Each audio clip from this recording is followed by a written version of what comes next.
December 15th. It is 7 p.m. The first case we have this evening is case number 2116, Wall Street Development Corporation, Darwin Lane, comprehensive permit pursuant to Mass General Laws, Chapter 40B, Section 20 through 23, for construction of 28 townhouses, townhouse-style condominiums within 6 buildings. And we have the applicant with us this evening, and we also have with us Town Council, George Pucci. Good evening, George. Good evening. So at this point, the town has what's called safe harbor because we've met some of the requirements for affordable housing. And the zoning board does not have to entertain this application because we're at safe harbor. And we've gone back and forth with that, and it's pretty clear that we meet that requirement. So Patrick, you and I have talked during the week. Do you want to bring the board members up to date as far as where we are on this? Yep. So at the last hearing, which is on October 13th, the board, of course, invoked safe harbor following the requirements of 760 CMR 56. And so once the board has invoked safe harbor, the applicant, which is his right, appealed that invocation to DHCD. DHCD, following the regulatory requirement, issued their decision on that appeal, citing in the town's favor that the town had, in fact, invoked safe harbor correctly pursuant to a certified housing production plan. And at that current stage, this is where we're at now in terms of the board has invoked safe harbor properly, and so is in the position either to deny following the guidelines of 760 CMR 5603, or the board could also can discuss the project and can continue as such. So there is an option for both, to either deny or to continue. Okay, good. Thank you, Patrick. And just so everybody in the public understands what that means, right now, the zoning board can say, you know, this project, we don't have to entertain it, meaning for the time being, this project can be over. Since then, the applicant has come to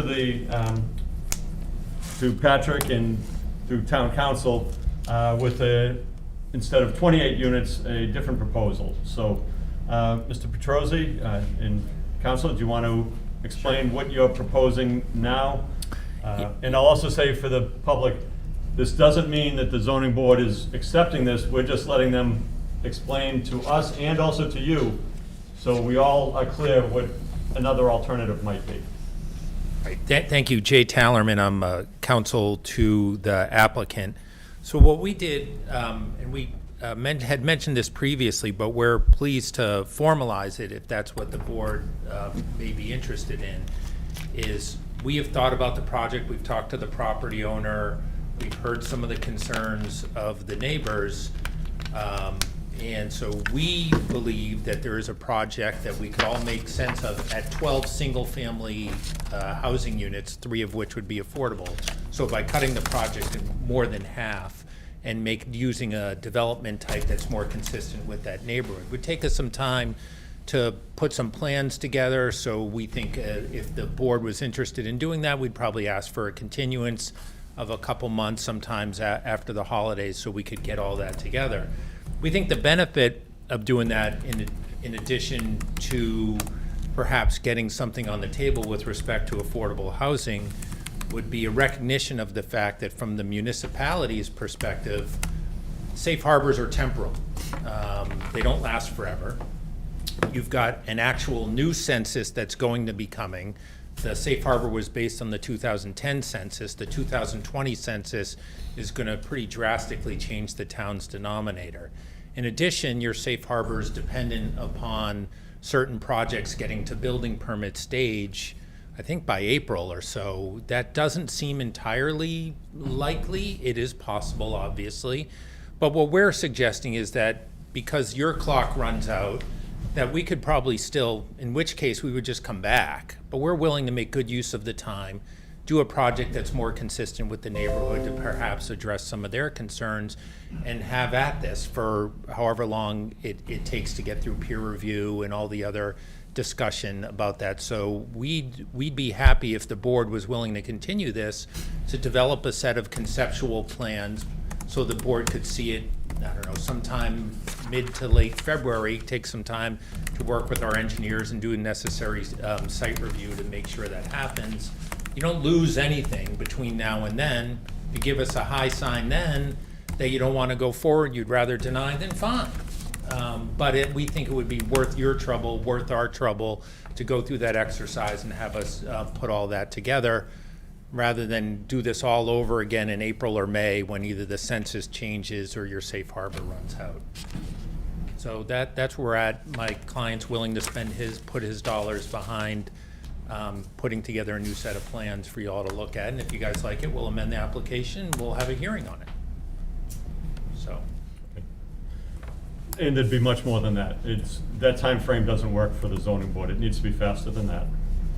But if we do go down that route, because I'm gonna ask the public what their thoughts are. Yeah, and that's fine too.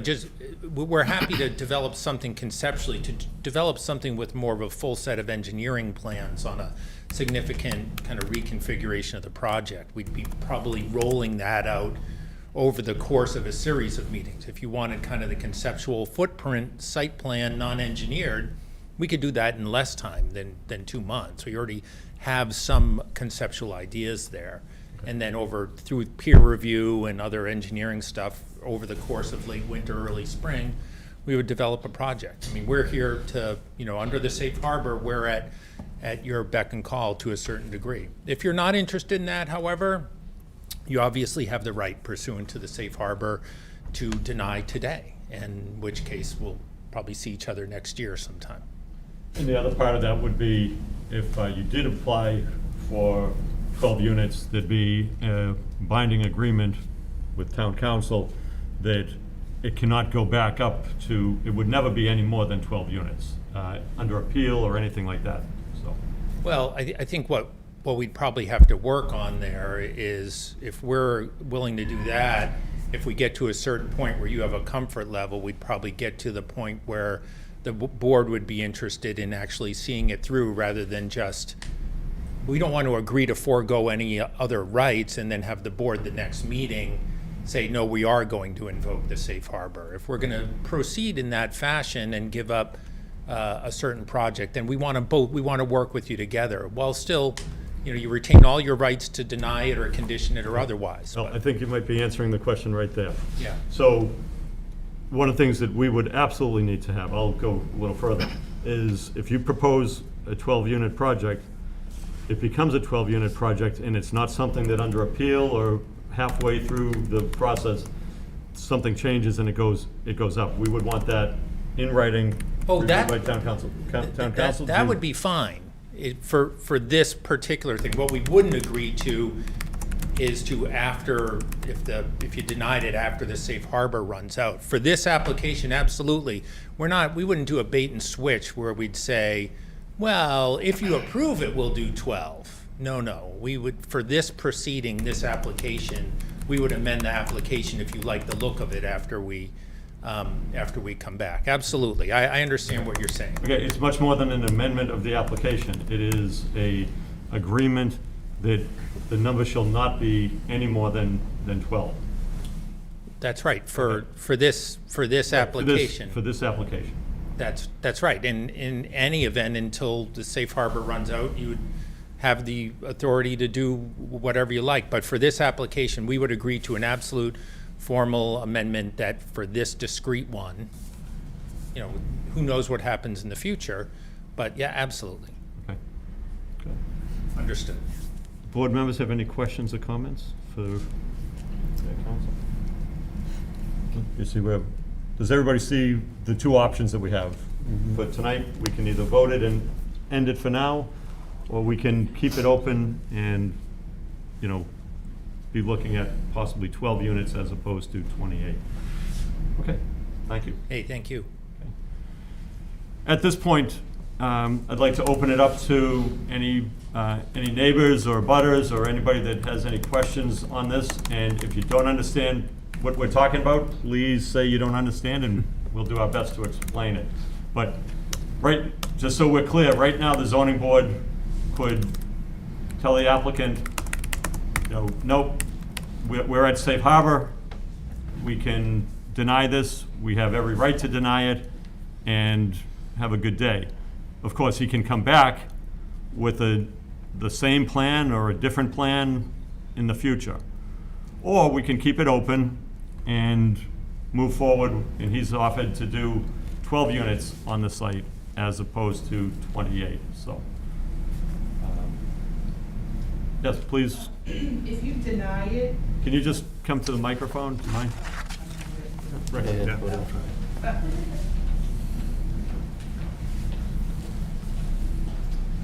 if you deny it, how long is the denial good for?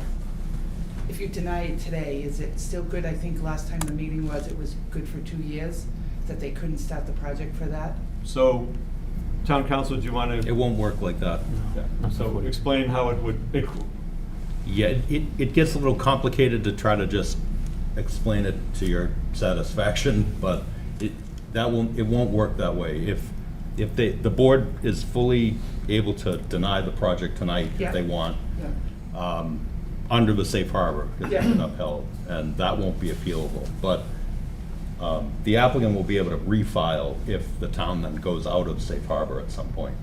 With, As Attorney Tellerman has said, Okay. and I agree with him, and I'm not saying that this will occur, No, but right. if in May you fell out of safe harbor, they'd be able to reapply. okay, okay. And then the other thing is how close, because all along that side isn't that the water department property? How close are they gonna get to that? so, they haven't shown us a new plan. Okay, So that's really a big question that we would have. okay, How are these 12 units going to be situated on the property? okay. And so that's, the reason why it's good to have a public hearing like this, you heard what the applicant's proposing. Right. And really what, I guess, one of the things the zoning board wants to know from you folks is, because you're the ones that have to live with this, Right. do you feel that, you know, that your interest and the town's interests are to, you know, end this application now, understanding it could come back, Right. or move forward with a lesser project? So those are the two options we're looking at right now. Patrick? Can you have your name and address for the record? Oh, sorry, Sharon Stasinski, 1300 Washington Street. Thank you.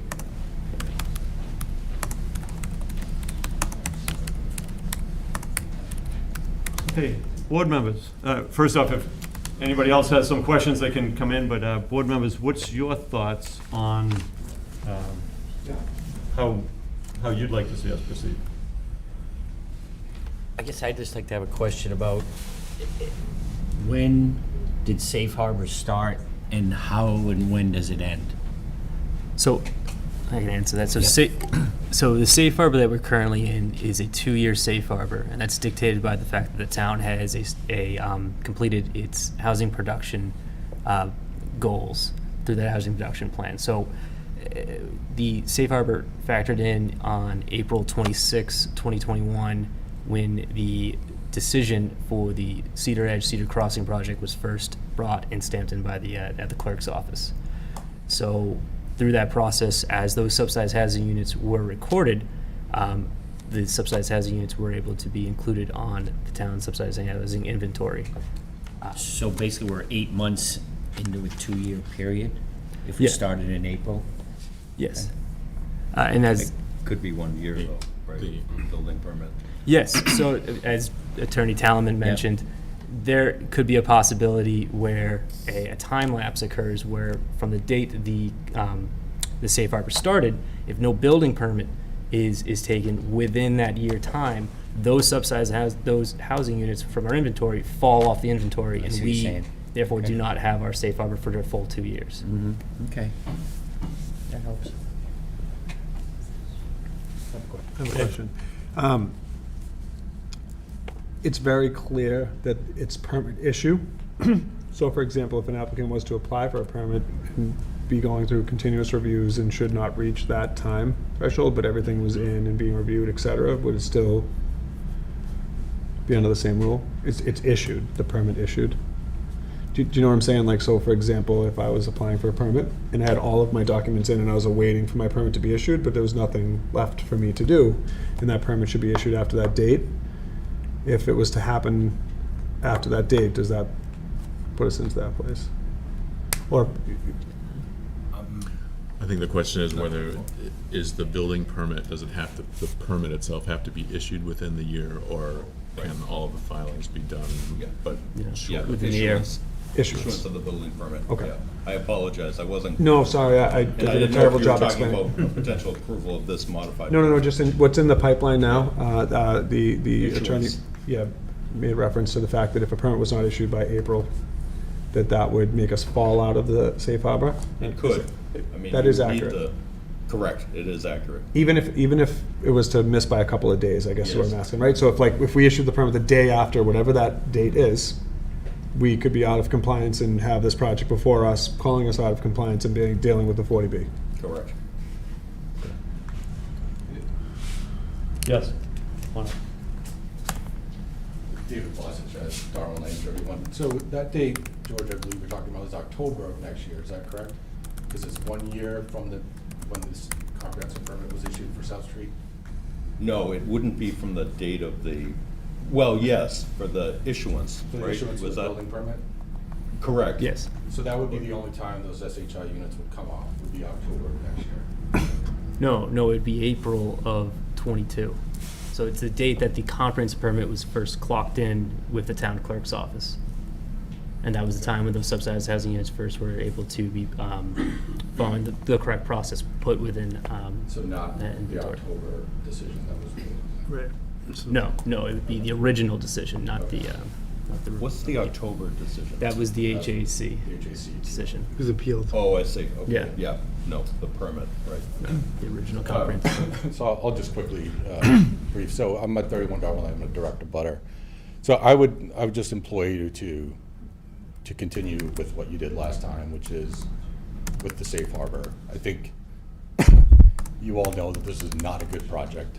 This is not what the town is looking for, to demolish neighborhoods. There's ways to do 40B. You all know what it is, what it takes to do the correct 40B project with high-quality developers that want to work with the town. This is certainly not the case. So I would rather take our chances and let's deal with this a different time. But I would invoke that safe harbor. You've done a great job getting there, so let's just continue with it for now. Thank you. Thank you for your input. John, sorry. Let's have a couple more questions for the applicant.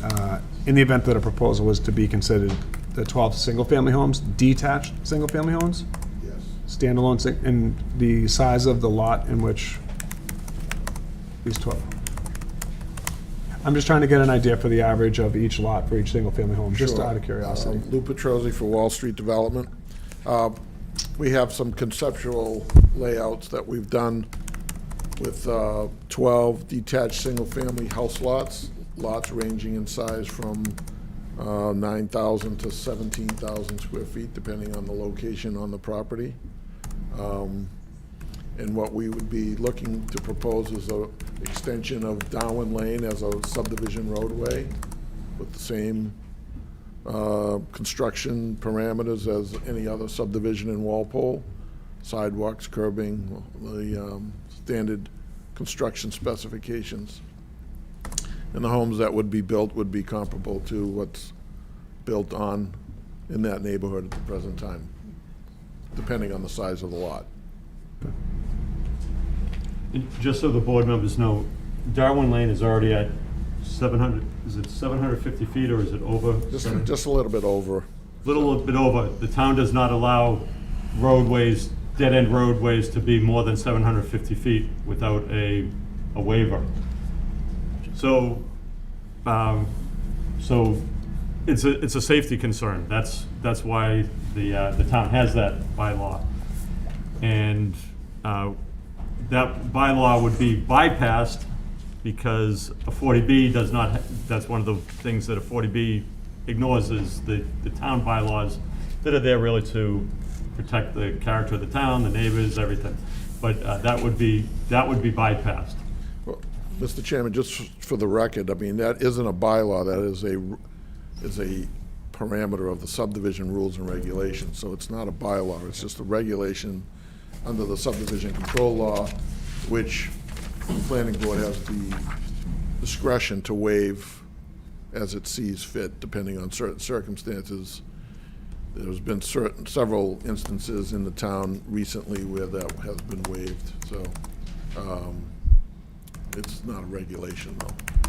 We're not over In the subdivision rules and regulations. regs. Subdivision rules and regs. Can I ask a kind of a scenario clarification question? So if for some point next year we come out of safe harbor and this project gets reproposed, and then potentially a month or two later we go back into safe harbor, how does that impact the project if it's filed in that window when we are not in safe harbor? It goes by the date of the application. So you would not have it available to invoke as At a any grounds point. for denial. Okay, even if we're back in it? Yes. Okay, thank you. Dave? May not be a question that anyone in this room has the answer to, but does anyone have an inkling of what our potential census data may look like? May not be a relevant, may not be an appropriate question. I was just, First off, it's not inappropriate, but we don't even know when that data is coming out. Fair. I heard, next year. I'm not sure. yeah, I it could be actually- a long time, could be.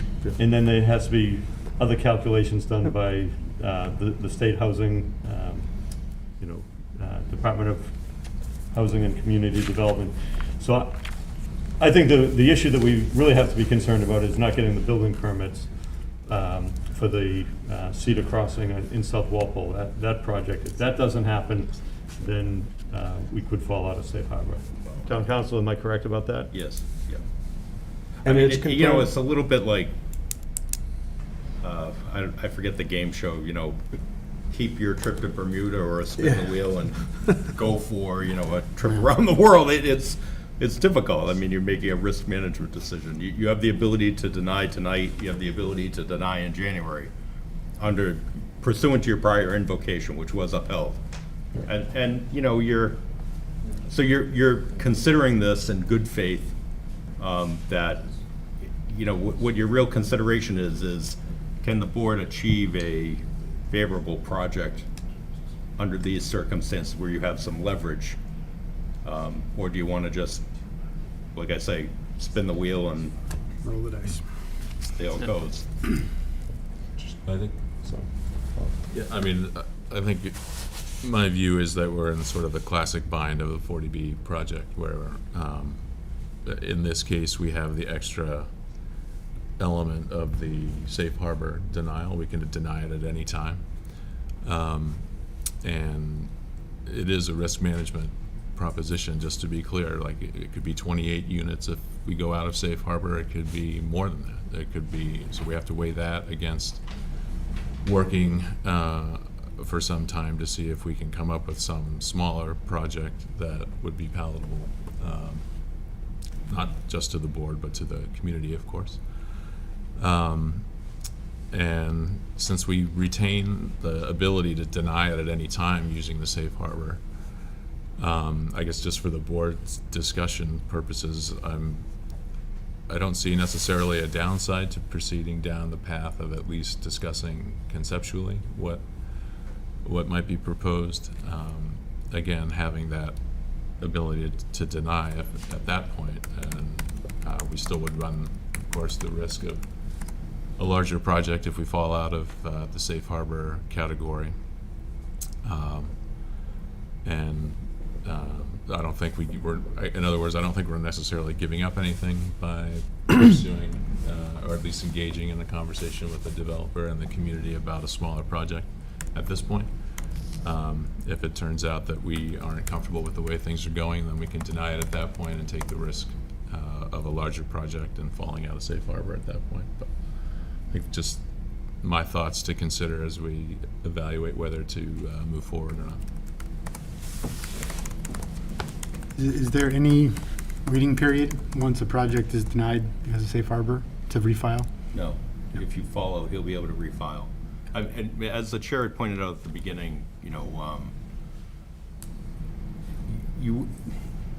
if you're contemplating not denying tonight, you do want to try to look at things sooner rather than later. You do want to get that conceptual plan. You'd want to get Attorney Tallerman and I to map out exactly in writing what the parameters of this would be, and what the agreement is in terms of appellate rights, if any, and the revision, and this is the project for these purposes, and but you'd want to do that sooner rather than later. The more time passes, the more wheels are in motion and uncertainty, and then you really kind of lose control of the process. And that, yes, totally agree with Discuss. that.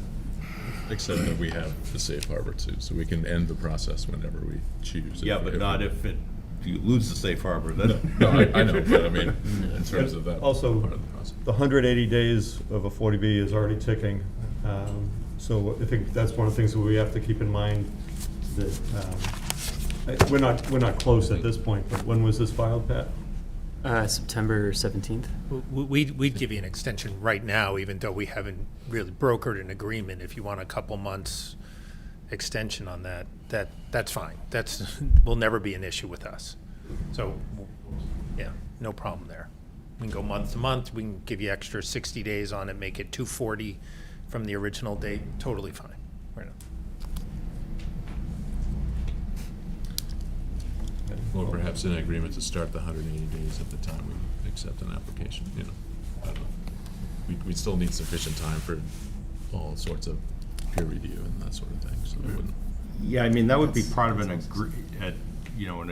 something to be put in writing, but, I can't emphasize enough, just in follow-up to the chair's initial thoughts, as legal counsel to you, there's nothing worse than not moving forward on things in an expeditious manner. So you would want to, if you're contemplating a continuance, and I'm not saying that is what you're contemplating or that's what you'll vote, but I would recommend strongly you do everything so that it's teed up sooner rather than later, because delay is very bad for many different reasons. It just creates uncertainty, it leaves loose ends.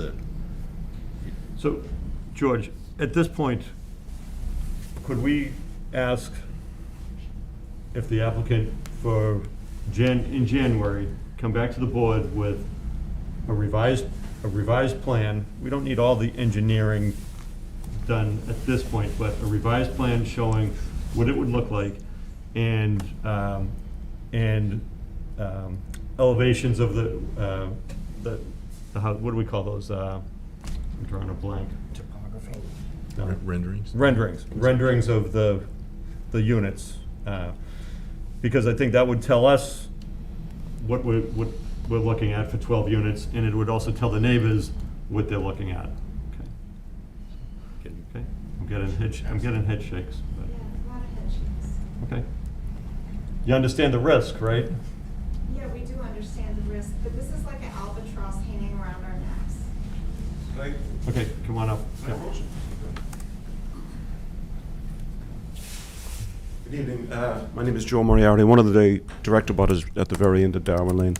So the safety issue with the link to the street, so that goes away under 40B. Is that what you're telling us here tonight? Absolutely. Even though the planning board has already, had told the original developer, who still owns the land down the end of the street, by the way, it's always interesting that he's not here for these, meetings, but the original developer charged us extra for our cul-de-sac lots.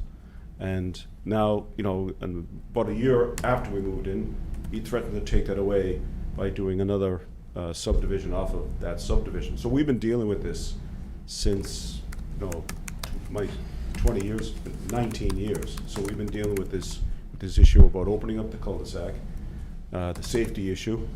There was an original house, the original plans for Darwin Lane included another house, maybe two. We all knew that moving in. But now all of a sudden, there was land acquired at the end of it, off the end of the street again. So all of a sudden, there's a landlocked piece of land back there that now turns into a 40B in an area that is, greatly residential. There isn't any you know, multifamilies up on our street or up on Washington Street. So, you know, it doesn't really fit. And, you know, we got a great, our biggest problem is a safety issue. I mean, we have a cul-de-sac, and it's, you know, we've seen what the fire chief has said numerous times about the length of those roads. And from what I understand, that there was also the planning board, way back when, actually issued a letter to John Hassenyeager, the original developer, and said, you know, don't ever come back here again looking to extend that street. So if we put 5 houses, 12 houses, you know, at the end of that road, we're gonna be, I mean, that's gonna be, you know, it's gonna change the character of that whole neighborhood, the street, the safety issue. There's young children on that street. Thank God my children are older. I don't have children. My youngest one's in college, so almost there. But, you know, there are other younger children in that street. So, you know, myself and David Latchik have been dealing with this, you know, 18, 19 years with these, you know, with these threats. So, and it's, you know, again, it's a safety issue, in my opinion. So, I would hope that you would do the safe thing, the right thing. I understand you've got counsel here tonight. We're no experts in this area, but we'd be, you know, there's a lot of issues with this area. You know, there's a lot of issues with this land. There's a lot of issues where it borders the water, the sewer, the aquifer, you know, down the end. There's the high tension's out behind there. So there's, you know, there's a lot of issues. So I just hope that that you all take that into consideration. So you'd like to, just so we're clear, what would you like to see happen tonight? Continue it and then look at a 12-unit plan, or just deny it? Again, that's not, I don't know what the right, that's not my expertise. I know it's not. Yeah, so I mean, for me to. It's gonna be your risk. That's what we're sitting here Right. aware of, that, you know, we all feel for you, and, Right. you know, we have to make that decision, so. Right. Okay. Right. Well, we were, you know, we were talking, you know, over the summer about it, and we were supposed to be presented with a couple of different options, and one of the options was a regular subdivision, and that, you know, it's just been numerous things, so we're just trying to get our arms around it. But I would say that, you know, I guess we have to take the safe way out. I understand what you're saying, so, but it's just been continuous for us for a lot of years. Yep. So, just you know, it's frustrating. So, thank you. I actually wouldn't mind hearing maybe from town council again what your opinion is. I mean, through the chair, I mean, if the board denies tonight, you're not out of the woods. Because if the town does fall out of safe harbor, they can refile. So that's the best I can give you for an answer. Right. And when would that? And that's not because of the board or anybody, it's just the way the law works. And when could the town fall out of safe harbor? Potentially in April 26th. potentially. And it's April 26th because?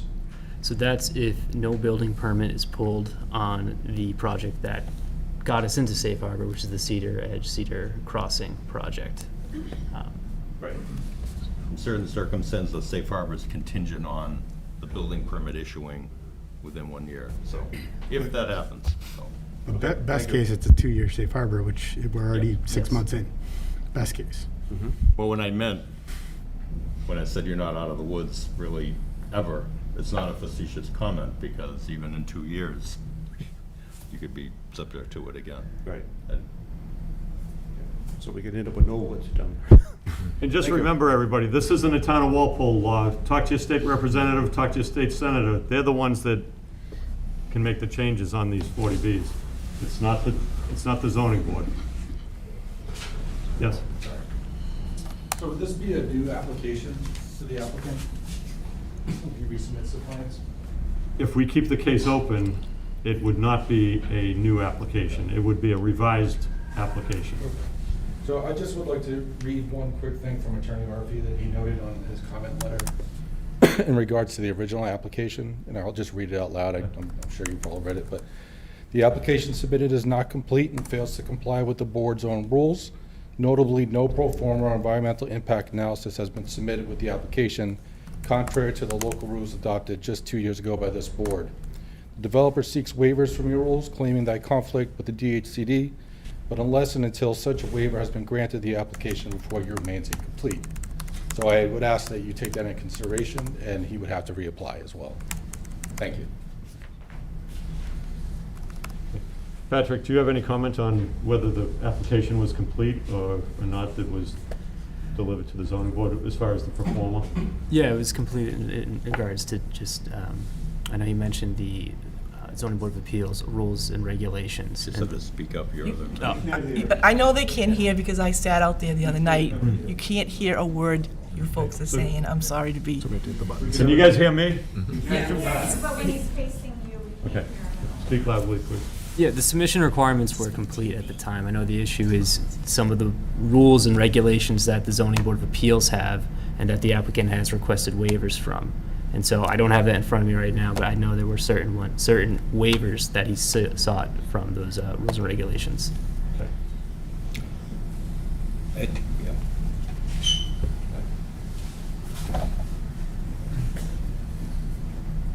Good evening. My name is Mike Filey. I live at 15 Darwin. As far as the 12 units, I'd like to address that. There's 17 houses in both cul-de-sacs right now. That's 2 streets have 17 houses, and he's proposing now 12. I mean, on how many acres? What is it, 3 acres for 12 houses? I mean, that's, to me, seems ridiculous. I'm not, like I said, you guys are the experts, and I don't know as far as, I know 40B can waive a lot of things like lot size and whatnot, but to put 12 houses in a size of land, to me, I have young kids, so they're out there riding their bikes all the time, and to put 12 houses down there, to me, is ridiculous, and you know, that's basically all I wanted to say. I just think that the size of the property, there's some significant elevation changes. You know, again, I'm not an expert, but it's more the size of the land and the amount of houses that they want to jam in there, to me, just doesn't seem appropriate. So that's all I had to say. Thanks.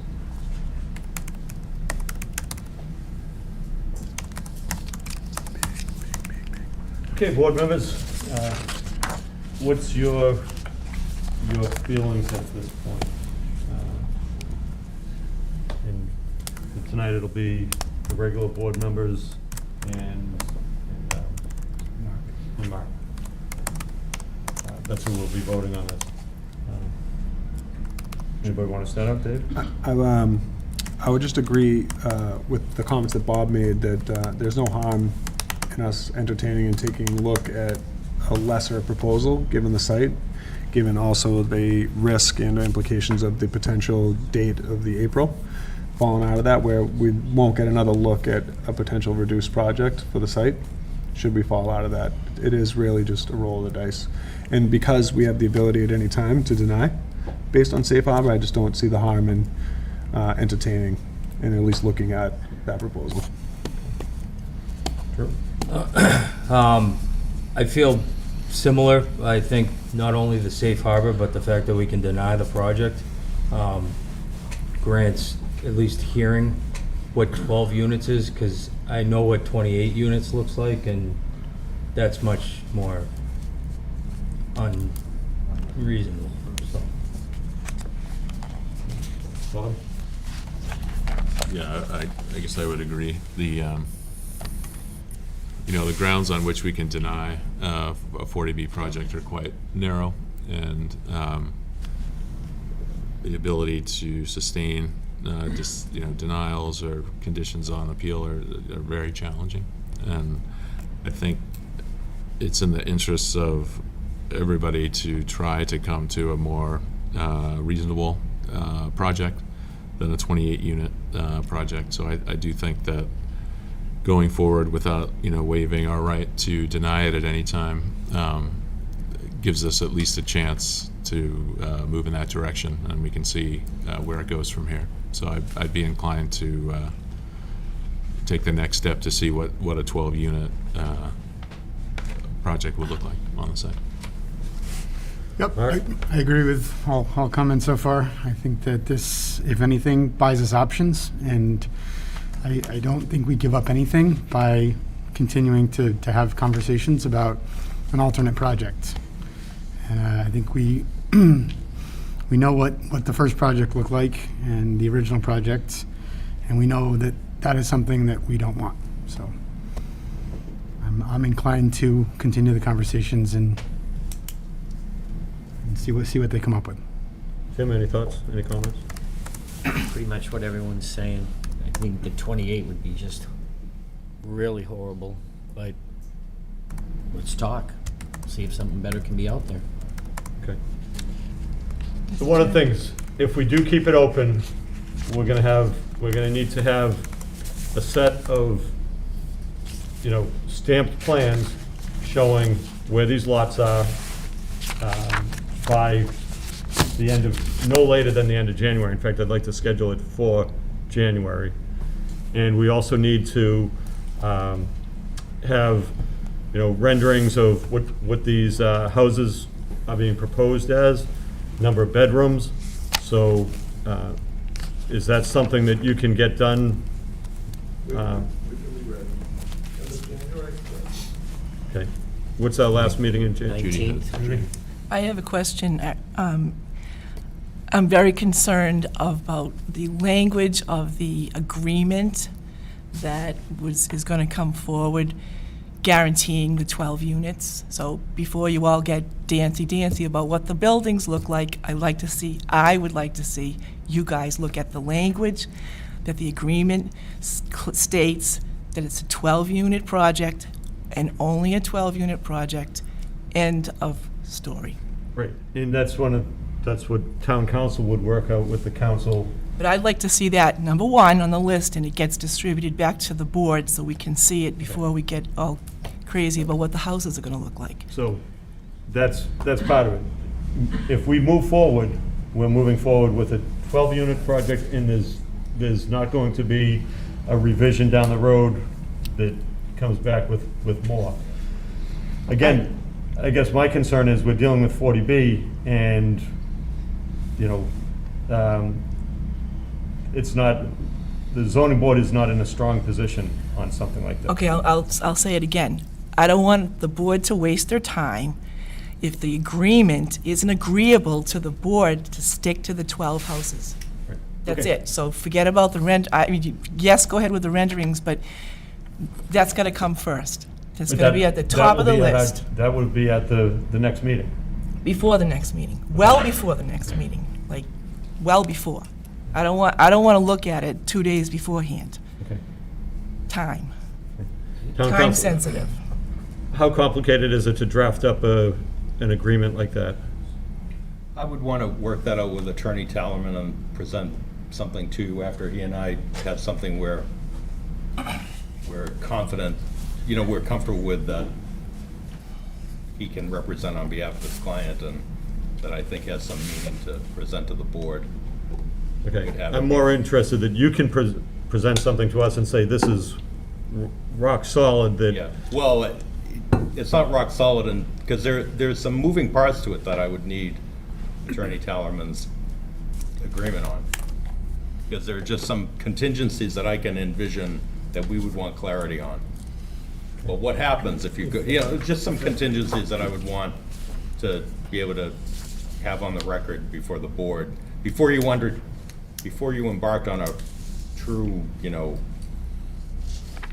hearing on, a 40B hearing substantively on the revised project. Okay. We'll want to know what happens if you end up denying it, or you impose conditions that they're not happy with, and the board falls out of safe harbor in the meantime while that process is ongoing, and are they going to file a new application? Do they agree to hold off on a new application? There's a lot of things that would be good for you to know. But you can't deliberate on any of this outside of your duly noticed public hearing. So if Attorney Tallerman and I work something out, I'd send it to Pat, he would provide it to you, but you'd have to consider it as a Right. board at the hearing. Right. So, but I think Judy's point is to get this to the board before, not 2 days before. Oh, yeah, Give yeah. people time to review it, so. Did you want to add something? Yeah, no, I mean, there's some uniqueness to this agreement, but we do development agreements all the time around 40B, prospective 40B projects in towns I represent. So there'll be a lot of stuff that we can draw from. Again, some unique elements to this one. We're happy to discuss with George, and then obviously you're gonna have to add your comments as well at the same time that you're looking at our conceptuals. But we're gonna get you the conceptuals in advance of the meeting, so you have time to digest those as well. So everyone will be prepared for the next session, for sure. Okay. George, have you seen these agreements done before? I have, but this would be particular to this one, so. But we can certainly have it to the board, a week before the continued hearing date, something like that. Have a chance to look at it before the hearing. George, I just want to kind of confirm with the board. So if the board is inclined to move forward and possibly continue, is the board still in a position to deny?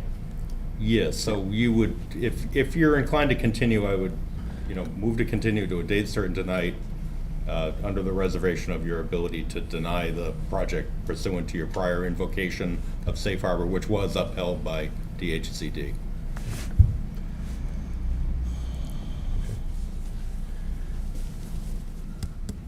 Anybody else have any comments on this?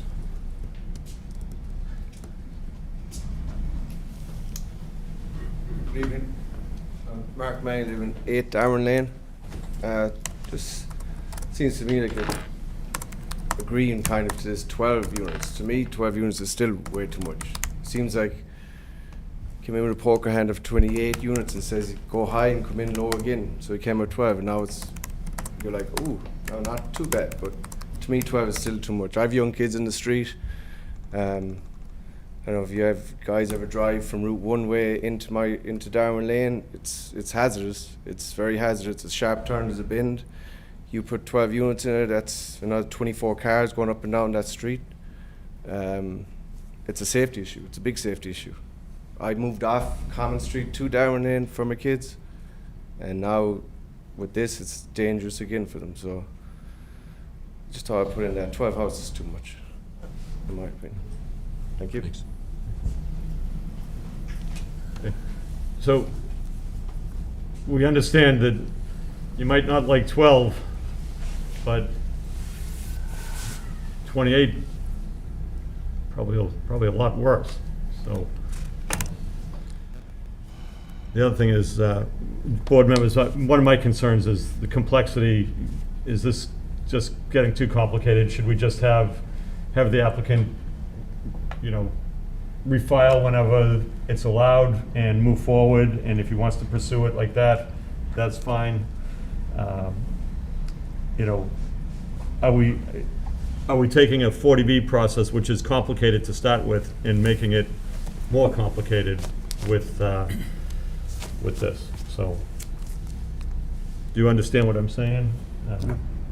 Judy, do you? I definitely understand what you're saying, which is why I think we could spend an entire night discussing the so-called agreement. You said it's very fluid and there's a lot of moving parts.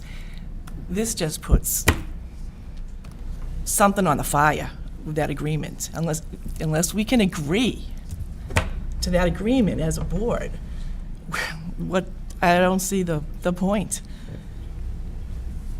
And what we're doing at that point is almost making another set of rules For us, for the board to enforce upon on an already complicated process. Yeah, you would be. Yeah. I mean, you can, if you want to put it on for an earlier date, and we can put a proposed agreement before you on that, you could do that if you want. So one of the things tonight, I wanted to hear what the neighbors felt, because this affects you more than it affects everybody else in the town. And what I'm hearing clearly is you just like to see it be denied. But you gotta understand, it could come back with a vengeance you know, a few months later. At least that way, one of the things that's not good for you, but you're working with the 40B set of rules. If we move forward, we're working with sort of like a modified set of rules, which I'm personally concerned about. So, Well, we're all reasonable people, but to jam 12 units in there there's only 17 in a house that consists of 2 streets. I mean, we're all reasonable people, but to jam that in there, that's all right, take all of our issues. but you understand he has an No, I understand, application yeah. to jam 28 units in No, there. I totally understand it, but, you know, I'll just stop talking before I say something. Yeah. Okay. Can I ask a question? Sure, come on up.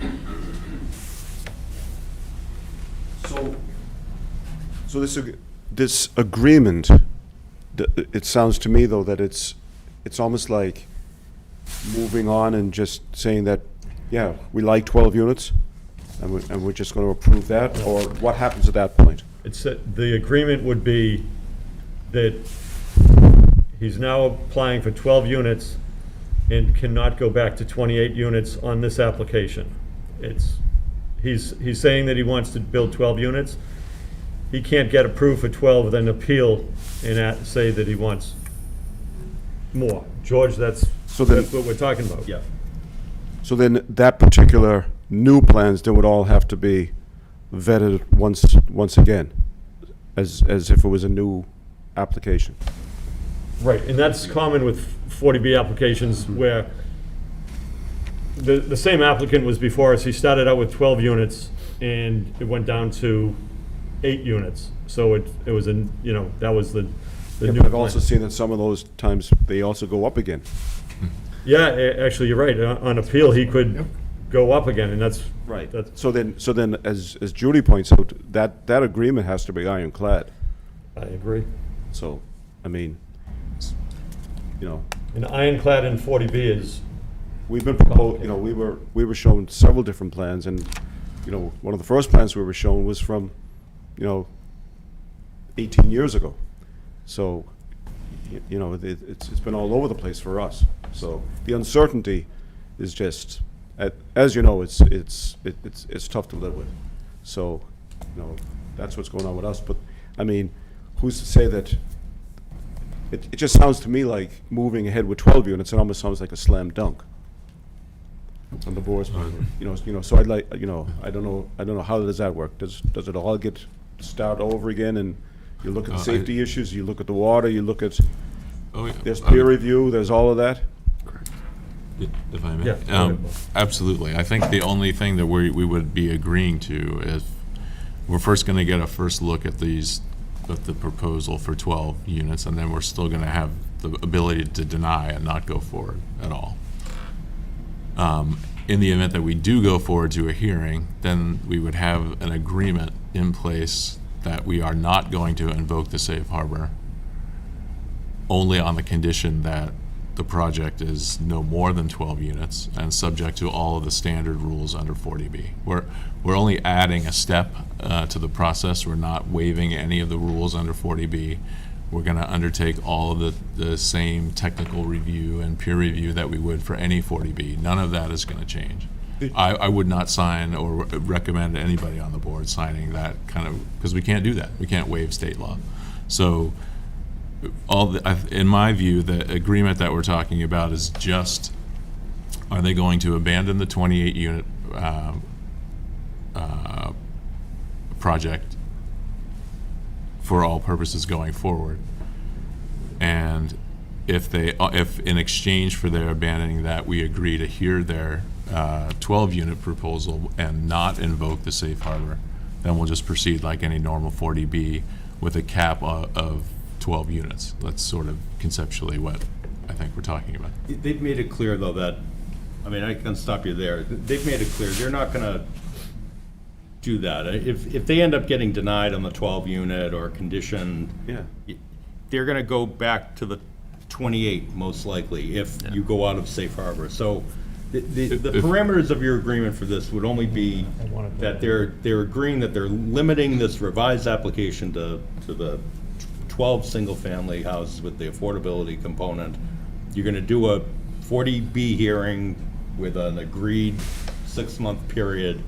And the question is how much more are they willing to agree to in terms of holding off on another application Well, while we right. rule on that? Are they going to plan on appealing that if they're unhappy with the decision, or just proceed with a different application?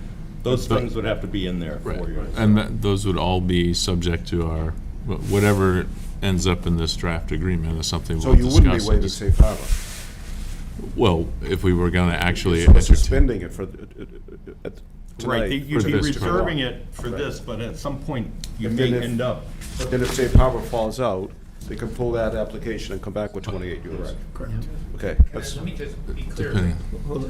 what Bob's point is here. If there's a waiver of the safe harbor for 12 units, we will absolutely agree that we'll live with 12. And if you deny it or appeal it, then we're just in the regular 40B process. We'll never ask to go back up to 28. We'll take our chances at HAC at 12. We would never do that bait and switch.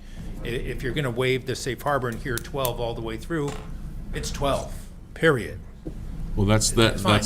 The other that's- way to do it would be to say, for the duration of this, we'll never do you reserve safe harbor, but then we have to reserve to reapply at some point in the future. If you waive safe harbor, we're at 12 forever on this site, no more, ever. And Well, that- that's, right. I just wanted, to your point, Bob, absolutely 100% the case. So, anyway, this would all And we'll be work put it in out. writing I and just we wanted would to all be clear discuss it, that right. There's no. But what I was talking about is if you do reserve safe harbor, so.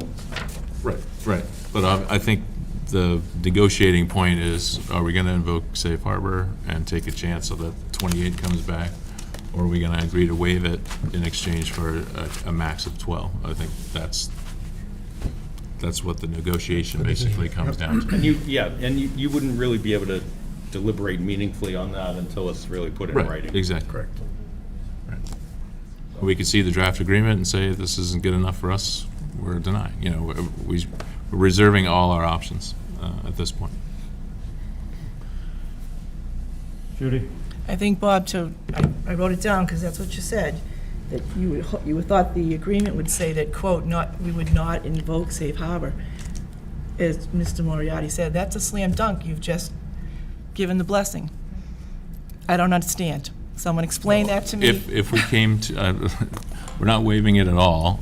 We would only waive it if we could reach an agreement that was acceptable to the board, so that we could then entertain a 12-unit. Any applicant is gonna wanna not move forward if we're going to just invoke the safe harbor, I would think. Why would they do that, right? So they're gonna want some assurance from us that we could deny it on other grounds, under 40B grounds, that it's not And- safe, there's too much traffic, And or whatever. excuse me, and how many of those have we been successful with? Well, I mean, we've certainly 1, 2, denied some, 3. but, yeah, but they. I know the but this is- folder of denials is this big, and the folder of approvals at Mass Housing is this big. So let's No, let's say what it's gonna be. Just put it out there. I mean, that's why I wanna see the agreement, because if we sign an agreement that says we're not gonna invoke safe harbor, you've just approved, in my opinion, a 12-unit subdivision at the end of Darwin Lane. That's, Well, I disagree with that, but Okay. we can see the okay. agreement and see what it says.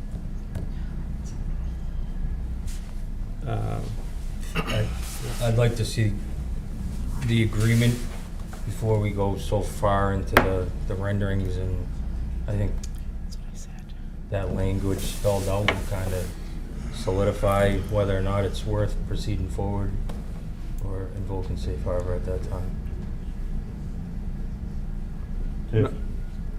Not to complicate things, because it's already pretty complicated. Wouldn't the proposal be in part what dictated the agreement? Right, other than maybe the unit count, right? We could probably account for the unit count, right? But that's probably about it, because we don't have anything else to really even talk about at this point, right? So we would have an agreement just based on unit count and essentially nothing else. Lot size, separation, anything else. We haven't seen anything else, so wouldn't we want to see what we're even potentially agreeing about before we agree about it? or it would be a pretty vanilla, at the very least, shell agreement anyway, that would ultimately change after we saw said proposal, right? The agreement would be the same, but you wouldn't know what's in it for you, because you wouldn't really know anything Right, we about the wouldn't have revision. the plans. Yeah, that's a good point. I mean, they're all good points, but I think so, just to lay it out, you can deny tonight. You can continue the hearing under the reservation of rights. You can continue it, with the submission of the revision plan set in the meantime and the agreement, or you could continue it to see the agreement first and then get the renderings. It pretty much sums it up. Right. But So- you could do both on one night. Right. I could So- work out something with Attorney Tallerman that I'm comfortable presenting to you. We could have that to you a week before the continued hearing, and they could get you the revised renderings whenever they can get them to you. And that we could get to a point where, at the next meeting, if we're not happy with the agreement or the renderings or the plot plan, we could just say we're going to invoke safe harbor at this point. So really, at this point, it's on the applicant to come up with a good plan, or at least a better plan than what's before us right now. And the onus is on the applicant to come up with something better, a lot better, because otherwise, in January, we can just invoke. Deny. Yeah, deny safe harbor. Yes, come on up. Yeah. So, what, based upon your opinion, without even looking at a new plan, what would be your thought process of why a 12-lot plan versus 28 would be that much different in terms of approval to you? I mean, there's really not gonna be much of a difference. The units themselves are different, but it's all the same. It's completely clear cut. It's opening up the cul-de-sac. There's no difference. So it just kind of extends what I think would be everybody else's opinion on our street would be to invoke the safe harbor, whether it be in January or now. Nothing is gonna change regardless of what it looks like. It's still a disaster. And the planning board would never approve something like this. So in theory, you have the ability to, at this point, deny it because you have the safe harbor. So I just don't see a reason as to why you would sit there and say, not you specifically. Right. Well, this looks like a better plan. I mean, you can just picture it, right? 28, 12, there's no difference. It's a mess. So I think we're all sitting here because we've dealt with 40Bs in other parts of the town. And if it's gonna happen, would you rather have 12 or 28? And I get that. But you also, right, well, you also have the ability to condition it to one unit if you wanted to, right now, is that correct? It'd be good, though. Well, it's always multiples of 4. So the answer is, we could do that, and he'd win at Housing Appeals No, you Committee. wouldn't, because you haven't safe harbor. No, that's, There's no so, ability to go to the Housing Appeals Committee at this point, correct? no, Right, you could hear it reserving your right to deny under the safe harbor. I think you're going beyond, though, the scope of what you're considering now. yeah. I also think that, You would do it under a reservation. I also Retain think, your ability to deny. my concern is we're getting very complicated at this point. 40Bs are complicated to start with, and we've accomplished what I wanted. I wanted to hear what the neighbors had to say, and what they're saying is 12's a disaster, 28's a disaster. And, you're understand. running a risk, and I'm afraid we're gonna be back here at some point. Hopefully the town has ways of, some new and better projects in the works and can figure this out. That's what we're hoping. It's a big hope. I feel for it. You don't have to travel too far from your location to see a disastrous project. Yeah, I know. I have one other question for town council is, if we denied the application and the applicant came back in a week's time with a new application for 12 units, would that clarify under 40B? Not saying in a week's time, because I know it would certainly take longer than that, but would it clarify some of the complication that the original application was 28 units? No, I mean, you'd want the latter. You'd want him to modify it and agree that this is the modified application, this is what's before you. I apologize, I don't know if I asked the right question. I understood your question, yeah. So if it were to be denied tonight, could the applicant come in next week with a 12-unit plan and say, this is what I want to file? And the answer is yes. I guess, but you'd still, safe harbor. yeah, but it would still be the same question. I guess my hearing of people is the complication of the legality and the wording, and it was originally applied for 28, and now You we're. still have that though, Drew. You'd still have that. I understand. You have You the could- same At the thing. end All of right, the what day, do you we could do? put in, Should we could condition the project and say 12 units, and he come back and say, I want a major modification, I Yeah. want to put 28 in.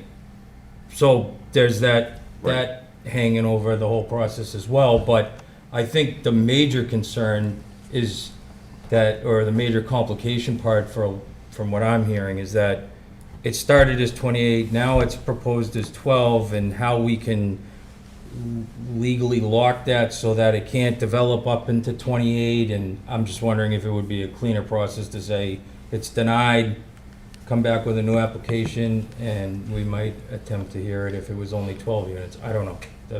Yeah, it doesn't do much for you, other than what you can do already. Okay, that's.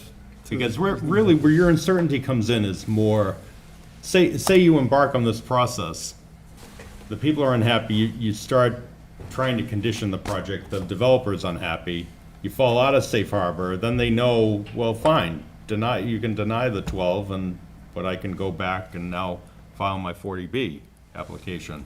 So if you were to, you would want to take advantage of the situation you're in now if you were inclined to hear it further, to at least vet it. Maybe they would be agreeable to, a certain time period, that you're going to hear this in a certain time, it's going to be decided on a date certain, they're not going to appeal that if they're unhappy with the decision. They won't, if you fall out of safe harbor, they won't file a new application until such and such a date. Could be something that they might be agreeable to, which makes it cleaner for you.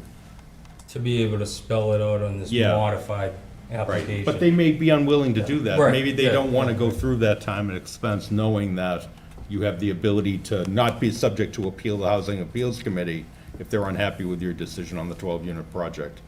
So, Okay, thank you. So I came into this with an open mind. I wanted to hear from board members, I wanted to hear from the public, I wanted to hear from the applicant. And at this point, I think the cleanest thing for us to do is to deny it and move forward with the regular process, do it. If the applicant wants to come back in 6 months or whatever with 28, 56 units, whatever the applicant chooses, and let it run through the 40B process. Because at this point, we're making a complicated process more complicated, and I'm not sure we can do justice for the town on this. That's my take. So that sort of goes against what we've been thinking. I just see this as, it's too complicated, and I don't think the town's gonna get the protections that we believe we would be getting with the agreement. Everything's appealable in one way, and it's gonna be complicated. So that's my take. Mr. Chair, may I just listen in on this other Yeah. hearing I told you about? Because Yep. I had that Yep. hard stop, but Yep. I'll participate in Yep. yours while I do Okay. that. I had a question for George. Okay. I Go did have, can I ask a question? Yes. Through John. Through John, Yeah, okay. yeah, If the board decides to deny tonight and it's filed as a flat-out denial based on the original safe harbor decision from the last meeting, what's the time frame for the applicant to reapply for the same or similar project? Is Well, it, is it a year from the date of the denial? No. It is You not. fall out of safe harbor, they can refile. The very next day. That is the risk that, you've been talking about. Pretty much. So, I'm looking at it as, Listening. I'm looking at it as a process issue, and it's just, it's becoming, the more we talk, the more I see that it's being complicated. And I feel for the neighbors, it's, you're not in a good situation. Bob, what do you think? I know you've already said that you. Well, I agree that it's complicated, but I think, there's certainly some merit in just denying and going forward. I just, to the extent that we have the ability to leverage our ability to deny and exchange that for an agreement that the project will never exceed 12 units, by denying it outright, we lose that opportunity. And, whether we want to give that opportunity up or not is kind of where the rubber hits the road, I think, for me. And I'm not saying that we'll come to an agreement, and the agreement itself may be complicated, and so, I don't know, I can't predict how that's all going to play out. I'm just a little concerned that if we deny it, any possibility of a smaller project is going to go by the boards. So. 12 isn't small. Yeah. Yep, come on up.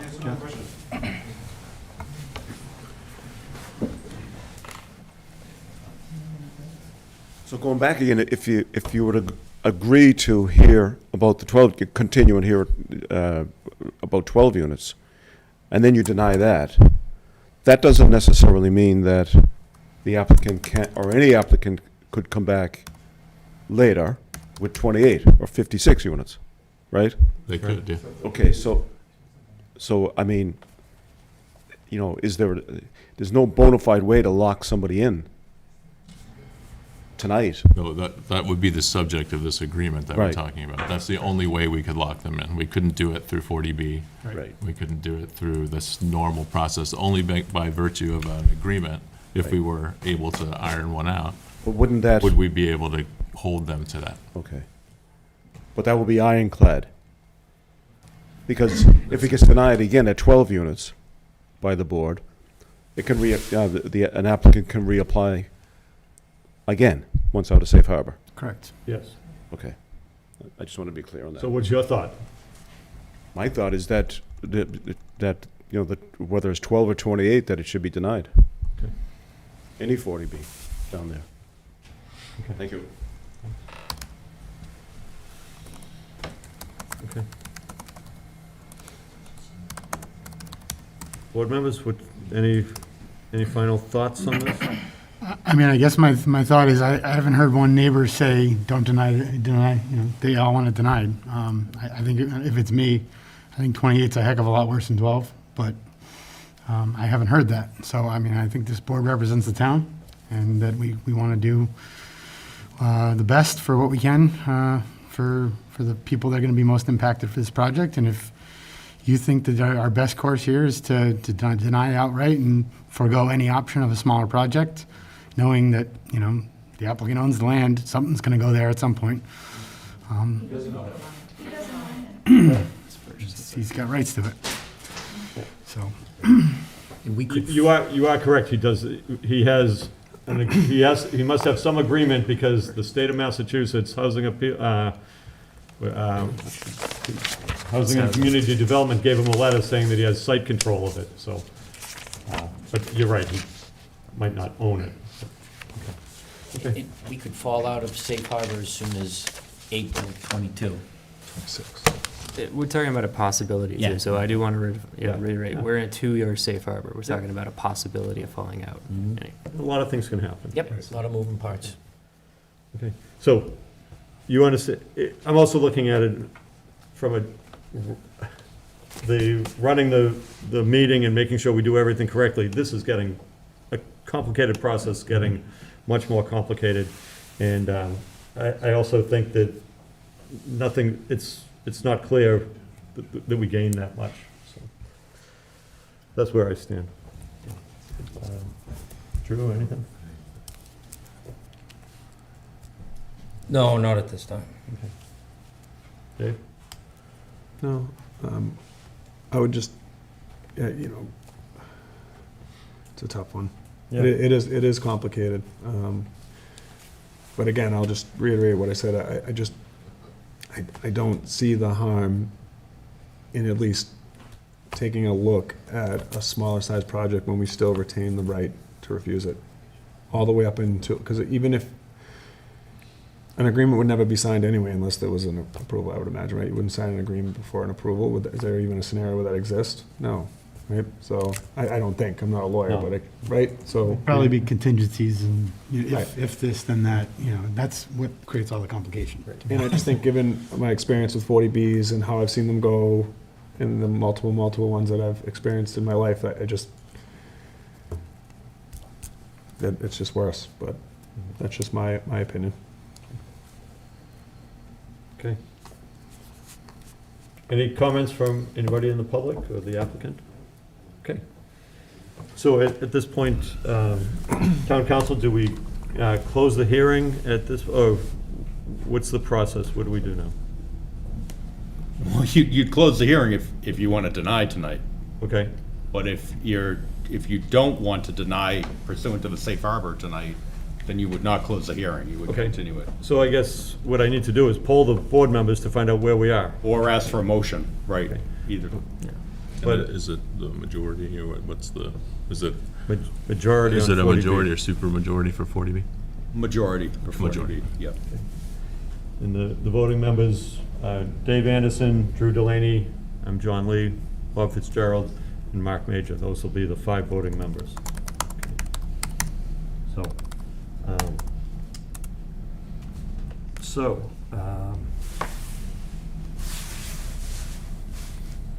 Could I have, so, I'll just say, I favor closing this and just being done with it for now, understanding it will probably come back, and it seems like that's one of the things the neighbors are in favor of. Bob, what's your thought? Yeah, we can entertain a motion. I guess the motion to close is effectively a motion to deny it Right. based on the, Right. on the safe harbor. So that would be probably the way to do it. Okay. Yeah, so, let's be clear what we're voting on. So right now, what we're gonna do is I'm gonna make a motion, or I'm gonna ask for a motion to close the hearing. And if you're in favor of ending it tonight, then you're going to vote in favor of closing the hearing tonight. And then we'll vote next to deny, if that's what you're in favor of. If you're in favor of keeping this open, you will vote opposed to closing the hearing. Patrick, you getting this? And we're on track and wording this correctly? Okay. Everybody understand what they would be voting on? Drew, you good? Okay. Okay. Bob, you comfortable with that? Yeah. Could I have a motion to close case number 2116 for Darwin Lane, 40B? Second. I need somebody to. So moved. Okay, moved by Drew Second. and second by Mark. Okay.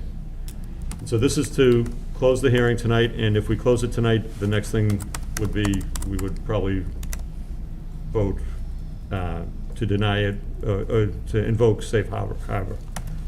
Okay, but this is just to close the hearing. Any further discussion? It's been moved and seconded. Okay. Okay. All those in favor of closing the hearing tonight, say aye. Aye. Aye. Okay, 2. Okay. And opposed? Aye. Okay, so 3 opposed. Okay, so we did not close the hearing, and that means that the next option is to keep it open and have the applicant come back with a set of plans showing what's being proposed, renderings of the structures, and an agreement that you'll work out with town council in advance to limit this development as proposed to 12 units at this time. Okay. And we still have the right, if we're not happy with it next month, we have the ability to invoke safe harbor and deny at that point. Okay. If we're not happy with the agreement. Yeah, just for clarity, if you do that, then you might want to specify it in the motion. For instance, move to continue the public hearing to X date with reservation of our right to deny pursuant to the prior invocation of safe harbor, which has been upheld by DHCD.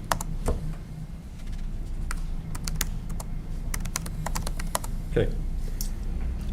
So besides the agreement before the next hearing, that the applicant's attorney and town council will work out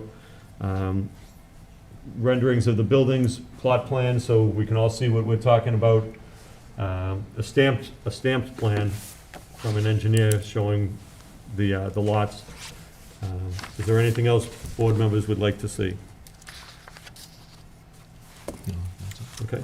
That's it. Okay. Patrick, what's the end of January? 5th and 19th? Yeah, so 19th would be ordinarily your last meeting of the month.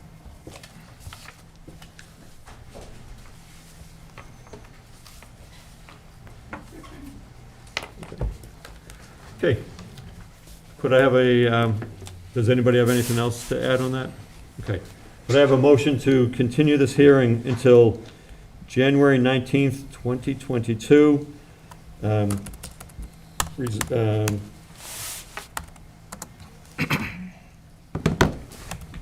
With the reservation of safe harbor that we can still... With reservation of the right to deny the project pursuant to the previous invocation of safe harbor, which has been upheld by DHCD.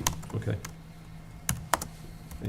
Just as Is town that council said. so amended? Yeah, that's how I, and so that, and that the applicant has those items to get to the zoning board a week before the hearing, so by January 12th.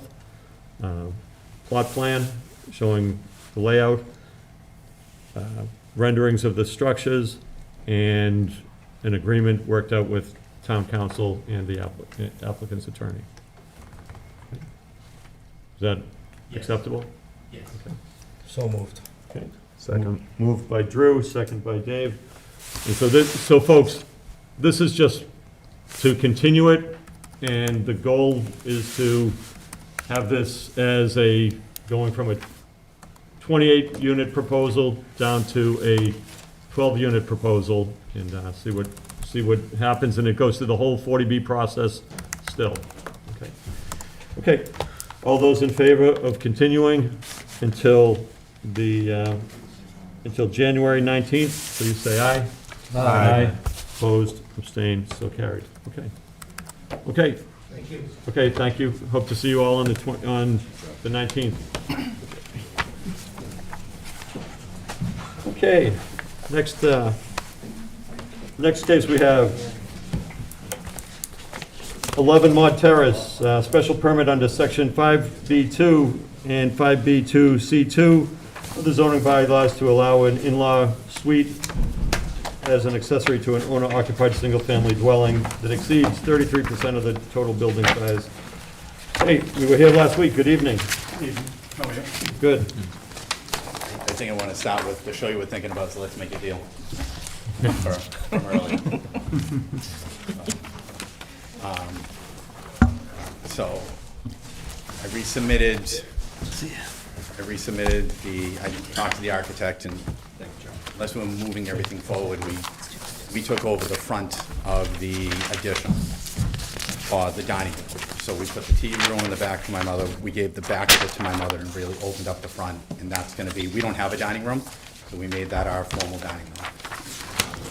My mother always had all the parties in the dining room anyway, so we're gonna be doing that now, so might as well make an area there. for us to do that. Okay. So one of the things, I did have a question about three-car garages. You said you were gonna see how many three-car garages in the neighborhood? Did you? Yeah, they're just oversized garages. They're two-car, but they're oversized garages. We went around. Yeah, I did They're too. just the big doors. The ones in the back are they're just giant doors. Okay, so there's no, I went through the neighborhood, there's no three-car garages. No. But, Big garages, but they're not. They don't have three doors. we're not really talking about a three-car garage here. What we're talking about is the Correct. in-law suite. By right, you can build a three-car garage. Yeah, yeah. So that's Yeah. not what the issue is. But, so what you've done is you've decreased the size of the in-law suite and increased the size of your addition to the house. Correct. So made it 43, I got a number here. It's 43%. Now, where it was at 33, it's supposed to be 33 you wanted, but we asked for an increase. It brought it up to 43.8% of the addition was the in-law apartment. It brought it down to, sorry, 698 for the in-law suite and 1593 for ours. We actually did all this. We took pictures and all that, so I only made 5 copies. Can hand them out to you if you'd like. Sorry, just to clarify, the area of the in-law suite now is reduced, is this right, to 606 square feet? So his actually, I'm looking at the figure that he provided me. Yeah. And trying to obviously Yeah. look into in chunks, because we're factoring in, Right. the applicant's factoring in that the dining room is now part of his primary dwelling unit. That's, I guess, along the lines of if you excluding that portion from the calculations. If his figure is provided by his architect, I would go with that. I'm trying to. Oh, look okay, at, yeah, yes, no, I what's just wanted provided. to clarify that, thanks.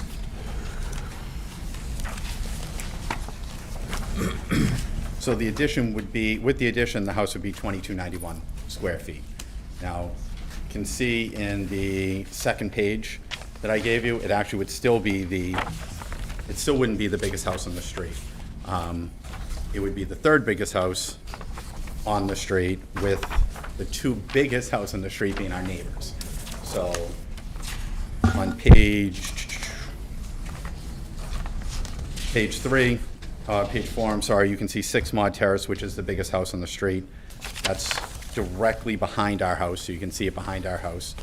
And on the last page is the one with the new in-law addition, which is 12 Mod Terrace, which they built, that's 800 and something square feet for the in-law addition, and the house was only 1,400 square feet to start with. So they put on an 800 square foot in-law addition above the garage. They tore down the garage, they made a new garage, so they increased it by 2317 from 1491, so what's that, almost 8 something. So they did increase, they did the same thing directly across the street from us. And as you see on the last page, we showed a picture of where our house is and where their house is. So.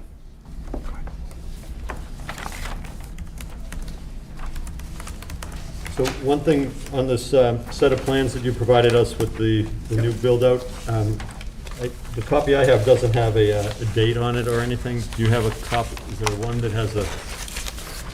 No, the plan they submitted was just of the. Yeah, they rushed it in, I'm sorry. Yeah, we'll be able to work with that, but.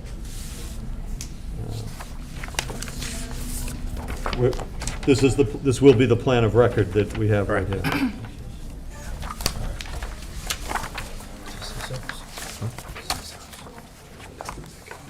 Does anybody have, board members, any questions or comments? I did change the bedroom in the back. We moved that to her TV room since we're taking over the front. I think that was from you, Bob, right? You wanted to Yeah, change that. yeah, I appreciate that, Yeah. yeah. Mr. Chairman? Yes, go Can we ahead. just run that math again?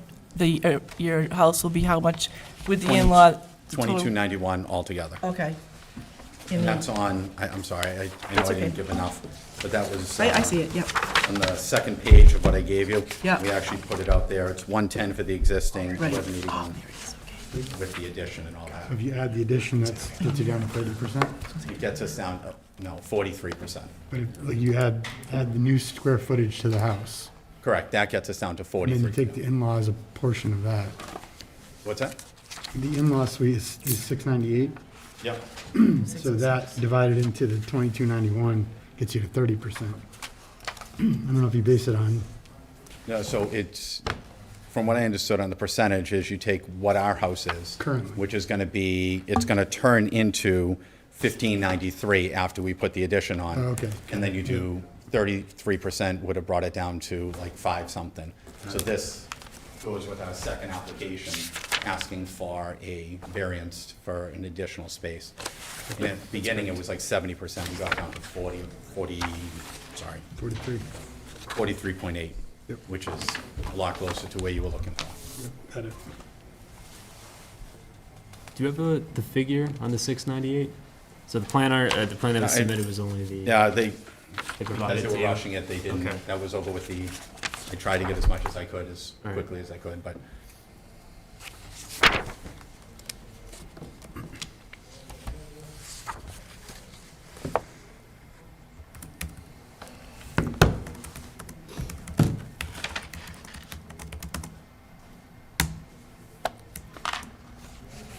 Okay, well, one of the things I gotta say, I like the way it's part of the house, and that's the whole goal of the in-law suite, it flows in. Part of the family, in- Part of the family, right. right, so I think that's an improvement over the last time we saw this, so, and, yeah, I think it's better than last time, and my concerns about the three-car garage, you have every right to build a three-car garage, but we're talking about what goes on top of it, so. Okay, anybody, Judy? Nope, good. You happy with it? Yep. Sounds bad. Okay. Looks good. Tom? Yep. Okay. So,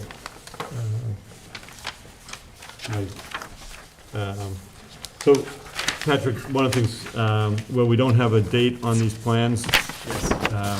We need to have it. The date you know, of submission? Well, yeah, when was it submitted? I believe that was. Last Thursday. No, it's Friday, yeah. Yeah, yeah. Yep. So what I can do is, because she was actually away on vacation, she was sending these to us quickly, so, she's back this week, I can have her mark them up whatever way you want, and I can send them to you if you want, with a date I think or. when you want, at least for the final submission, to have a cover page Yeah, yeah, by of the course. architect and have that. So, and it'll be the same plan that's shown here, that's, Yeah. I, This is the one, I'm not gonna Yeah. change anything. yeah, no, This is the one we. I get it, but, you know, we're just trying to make sure Yeah, of everything's course. done correctly, because we're gonna cite the plot plan and, by, I guess what we're just trying to avoid when you go to pull a building permit, that the building inspector will be able to say, compare your application plans, construction plans with what was approved by the board. So I'm wondering if one way to do that is just to have you handwrite a date on here so we can reference it and then submit that into the record so that we can refer to this and then say substantially in conformance with this or something like that. You want me to just put a Is date that- and my initials at the bottom, or sign it? That would be great.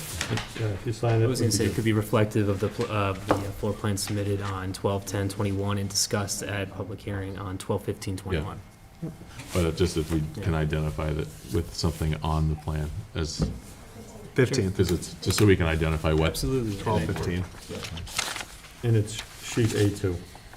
Just reference that. Mr. Chairman, is it common practice to actually outline what the in-law suite is on the plan, or they just gotta go with, I just didn't No, know. I didn't know. normally just reference the plan. Okay. Yeah. I can sign it again, my pen. No, that's great. I just, You want me to re-sign it? nope, that's good. Just 12, 15, Just don't use disappearing 2021. ink. Oh, I need another pen then. Okay. Could I have a motion, yeah, first off, does anybody have anything else to add on this? Who's voting?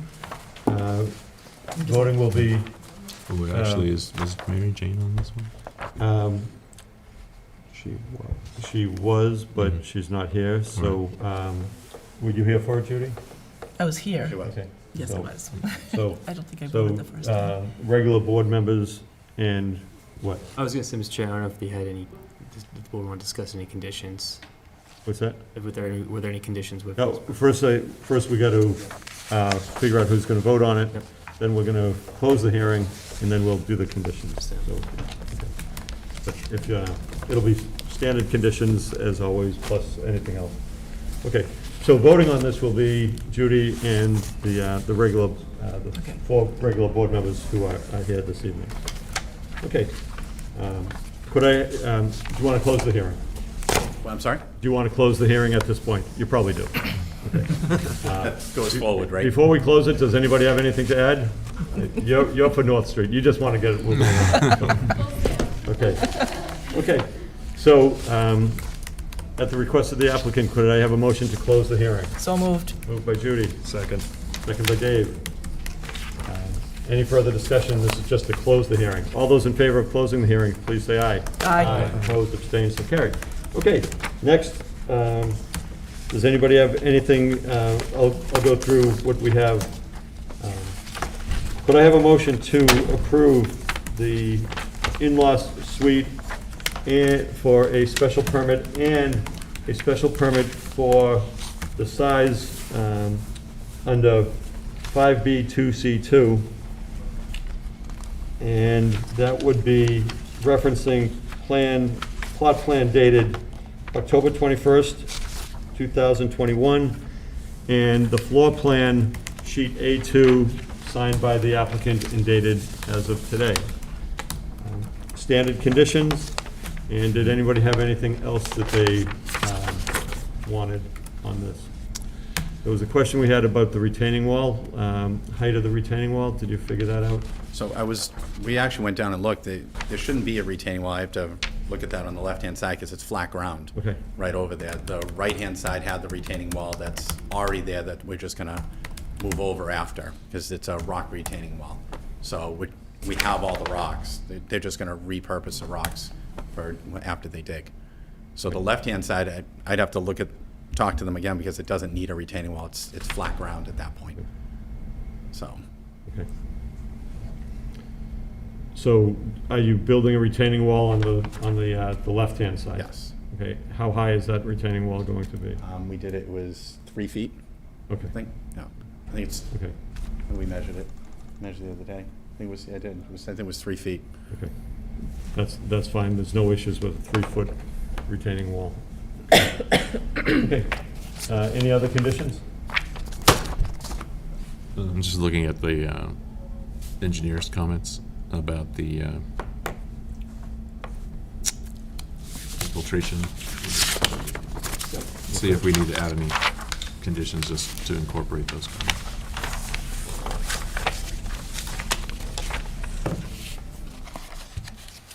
Yeah, that all,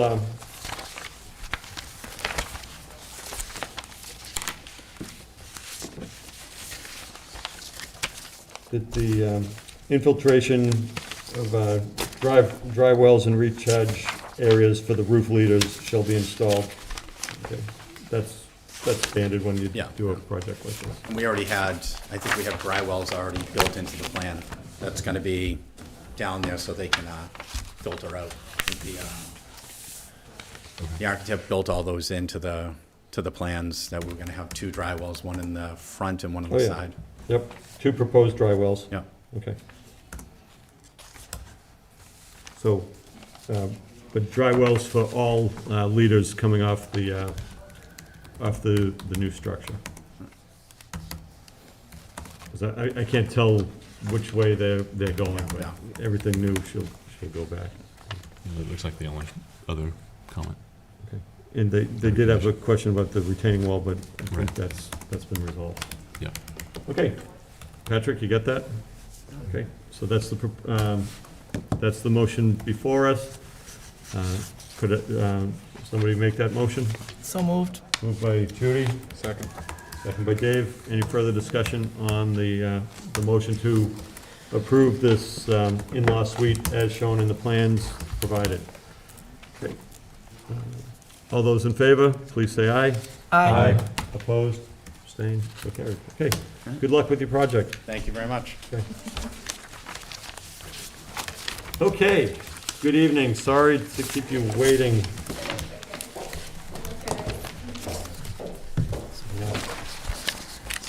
So this is for North Street, and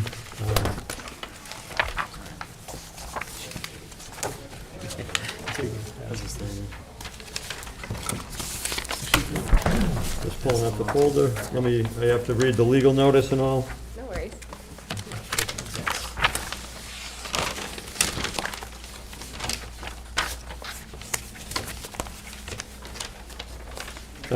This was in the Walpole Times. Notice is hereby given that the Zoning Board of Appeals of the Town of Walpole will hold a public hearing in the main meeting room on Wednesday, December 15th at 7:05 PM on an application from Ariel D'Angelo, case number 2120, with respect to the property located at 654 North Street, Walpole, in zoning district R, rural. Application is for a variance under section 5B3A to build a detached single-family dwelling on the same parcel as an existing detached single-family dwelling with the intention of demolishing the existing dwelling within a set time frame from the completion of the new dwelling. And that was in the Walpole Times. We have comments from town boards.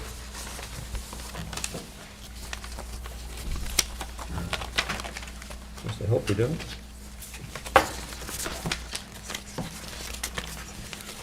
We have comments from Carl Balduff, town engineer.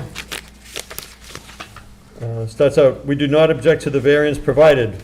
A, once the new home is connected to municipal water, the old house must be disconnected and therefore will not be habitable. We recommend the board should provide a time frame for the expedient removal of the existing house once the new dwelling is occupied, as well as consequences for not adhering to the time frame. And under plan review, the existing sewer service curb stop should be combination stainless steel curb stop check valve by F.R. Mahoney. If it is not in place, it will need to be installed. 3, proposed utilities shown in the driveway are too close to one another. Move proposed water service to the south and proposed force main to the north to provide separation. 1, no grading is shown on the south and east side of the proposed home. The design would be more complete if this was provided. That's from the town engineer. From the fire department, the fire department has reviewed the plans and notes for the above noted location. They have the comments. If the request for a variance is approved, the building plans will have to be submitted to the fire department through the building department for review, and inspection for compliance will be conducted prior to occupancy. We requested the board approve a time frame for the expedient removal of the existing house once the new dwelling is issued a temporary occupancy permit.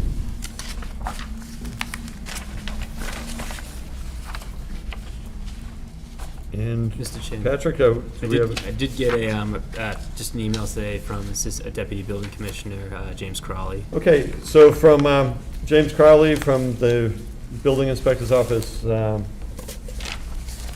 said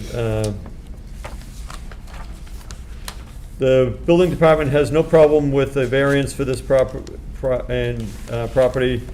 and they can work the same as done at 235 Bullard Street, which was I believe you meant to say it was given a 60-day period before demo.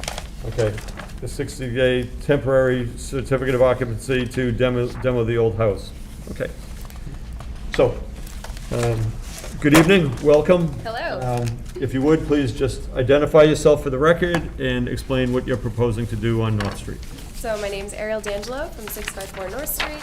We are planning to build a new home behind the house that's existing on the property there. Once that's completed, then we'll demolish the first house within a set time frame, and then whether it's 30 days or 60 days, and then once that's completely demolished, we then will add the front porch on. Because of the spacing, just to give enough room for everything, we would not be adding on the farmer's porch until after the other house was already demolished.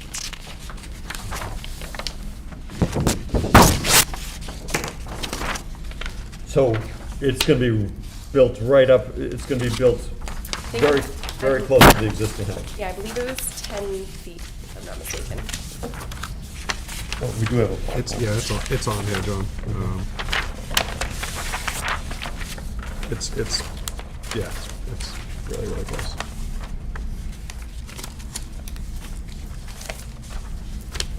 Okay. So I understand what you're asking, and I think that's reasonable. Now we have to just figure out how we make it so that we can, you know, make this happen if that's what the board wants. Okay. Does anybody have any questions for the applicant at this time?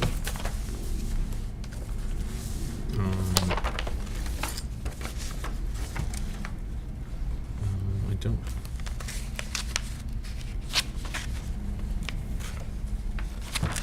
So, Did you get an email from the Scipios?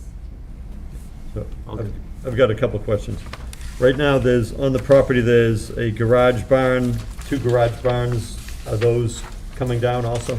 So yes, all the other structures on the property, other than our chicken coop, will be coming down once the property is completed. The one that's, if you're looking at the front door, the one that's on the back right side will come down before. The one that's on the left side, where essentially will be the end of the driveway where our future proposed structure is, will stay up for the duration of construction because that's where they'll be having tools and all that kind of stuff. And then once that's completed, then, and just move everything into the garage. Okay. And really, the zoning board, we're not, you know, you can keep those, that's not the issue before us. The issue before us is having, at one time, 2 houses on one lot, and, okay.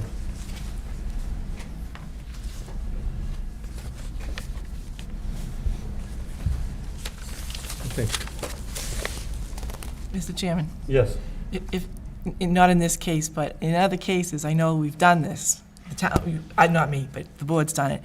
Down the street from me, there was a very old house.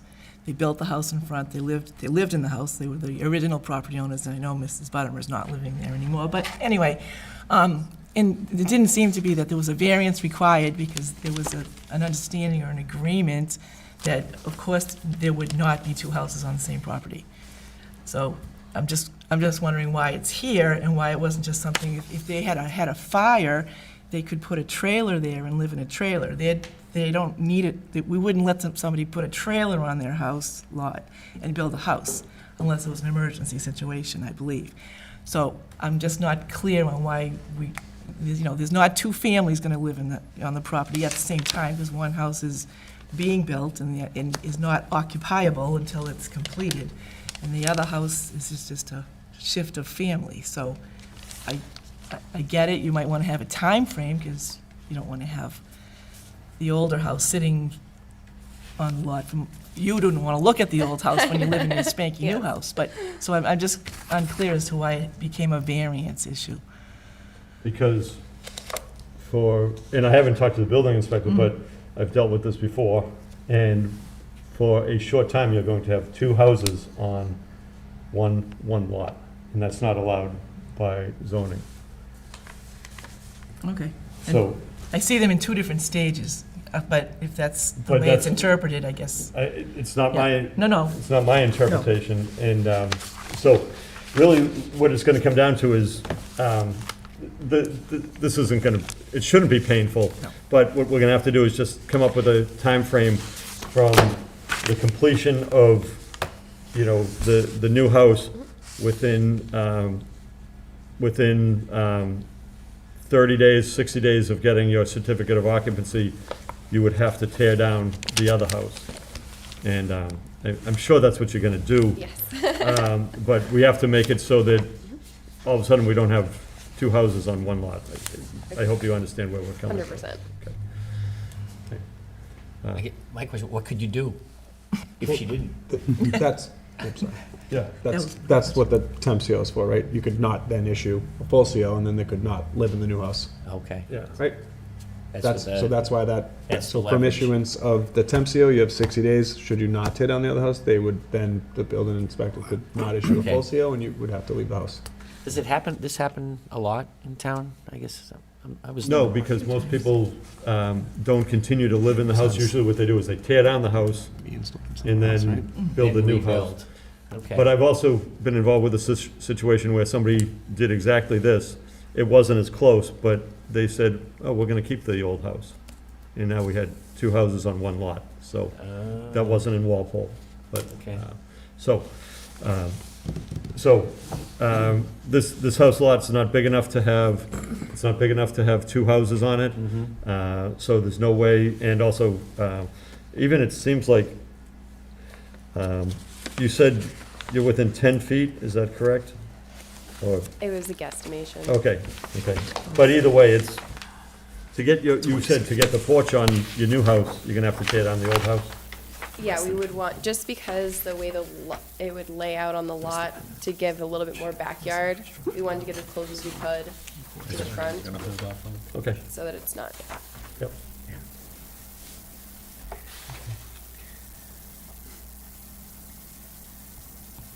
So I really think, Patrick, it's just gonna come down to the wording of how we word this decision with, that upon issuance of a temporary certificate of occupancy, the applicant has 30 days, 60 days. Yeah, I mean, it's up to the board's purview at what the time frame is. I think its Deputy Building Commissioner referenced the previous case just to give the board an idea of a similar time frame, which was. What did they say, 60 days? 60 days. 60 days? Yeah. Do you think that would provide you enough time, 60 days? Plenty. Okay. Got the backhoe ready to go. Okay.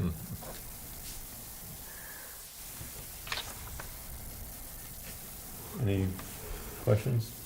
Dave, you've seen anything like this before? Not like this. I've seen some pretty crazy stuff, but it makes sense. It makes sense. Right? So you guys are good, you're living in the house right now and Right. you're just not gonna go rent a place for, We have Very 2 good. cats, 2 dogs, chickens, and honeybees. Don't know a lot of apartments that accept No. chickens and honeybees. On top of that, they are indoor-outdoor we have like electric fence, so they're just use their routine. And in order for us to rent then another house to take them all to would be a substantial financial burden, and we are funding the entire project ourselves. My husband will be building it. okay. Good. Okay, that explains. And I gotta keep an eye on When we things. look at a variance, we have to look at a few things. The topography of the lot, it's, you know, it meets that. Hardship, it's, so this is, you comfortable with it? Oh, yeah, no, I think, sort of picking up on Judy's point, in a way, this is like a temporary variance, you know, like you get it for a window of time. That's it. If you don't exercise the right by demolishing the other one, then you'll be in violation of them, so. We'll have a party. But you won't have the right under this variance to build a second house in the future, you know what I mean? Yeah. It's just gonna be Yeah. a one-time deal. You have to Yeah. come back if you wanna ever do this again, which I can't imagine you would, but, It's not a flip. it's short, yeah. It's not a flip. Nice looking house. I think it's cool there, honeybees. I know, honeybees, we'll have to get Okay. Well, I did have a question about one of the comments was a requirement that the combination stainless steel curb stop check valve by F.R. Mahoney. I don't know what that means, to be honest, and so I don't know, should we be prescribing, I'm assuming that's a manufacturer of that? I would say that currently the house is so old that it's actually a cesspool, and it's not actually hooked up to the town sewer yet, so they're gonna be putting in a whole, like, pump system, everything will be brand new. There is a connection when they repaved the road, and I think did a lot of the development up there, that they added this connection at the end of our driveway for it, so that's all set.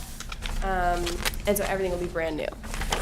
Okay, so, but is this, you're saying that this curb stop check valve already is there? It's, yeah, the check, Okay, yeah. okay, I just was concerned that they were telling you And exactly what kind of. as far as I valve. know, it was within the last 7 years when they did the Warren Lane development. Okay. And then they had the What, how high? road repaved, I believe it was 6 years ago. Okay. Yeah,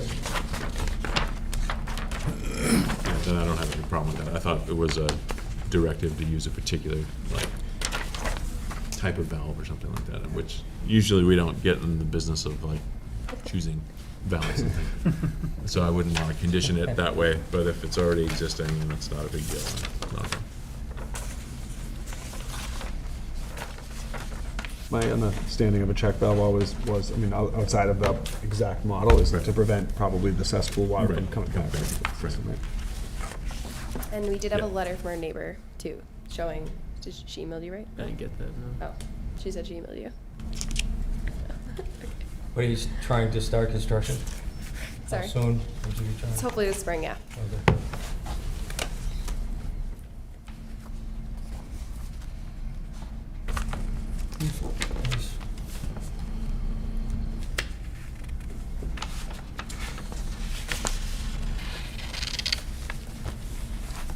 And the Just out home of will cur- fit in more with the neighborhood as well, too.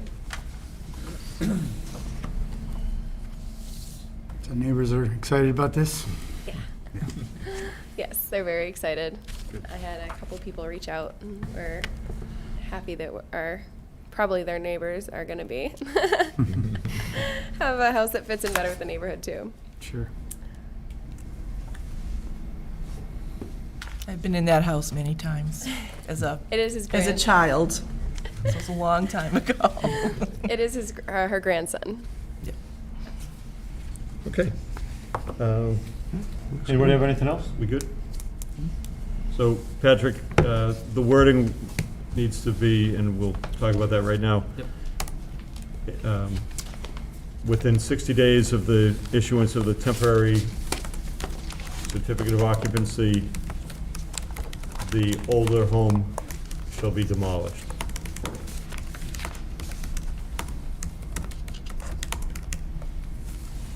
You want to add that bit about the sewer connection? Do you think that's necessary? I don't think, it sounds like it's already taken care of, Okay. so. The one thing, there was one thing about the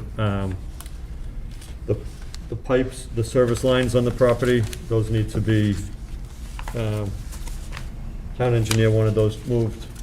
Disconnected. So the disconnection of the. Our plans are not 100% finalized. They're still moving some stuff around, the architect and everything, the engineer working together. So once we go to the building department, we Okay. can move anything how they want it to be.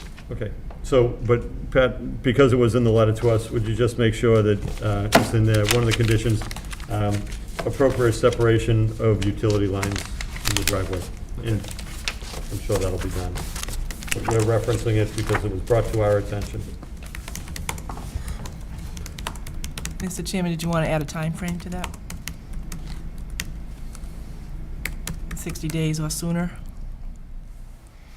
Well, I said from the issuance of the temporary certificate of occupancy, but I think really it should be within 2 years, why 60 days? 'Cause- Well, for the demolition of the house, isn't that what we're talking Yeah, about? I said. 60 I days. said 60 days. By the time the expiring of this temp CO. Okay, temp CO.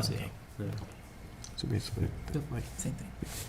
You got that? Yeah, so within 60 days of issuance of the temporary certificate of Okay. occupancy, the older home shall be demolished. Shall be demolished. Okay. And then having appropriate separation of utility lines within the driveway.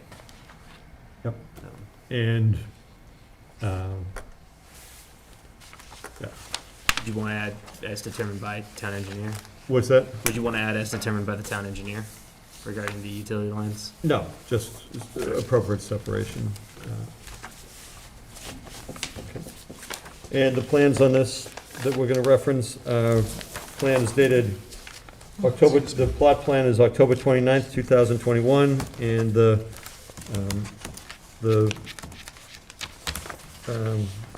design plans for the structures, 8/9/21.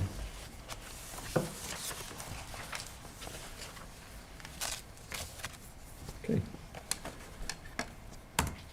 Do you want to close the hearing? Please. Request of the applicant requests to close the hearing. All those in, could I have a motion to close the hearing? Moved by Drew. Second. Second by Dave. All those in favor of closing the hearing, please say aye. Aye. Opposed, abstained, so carried.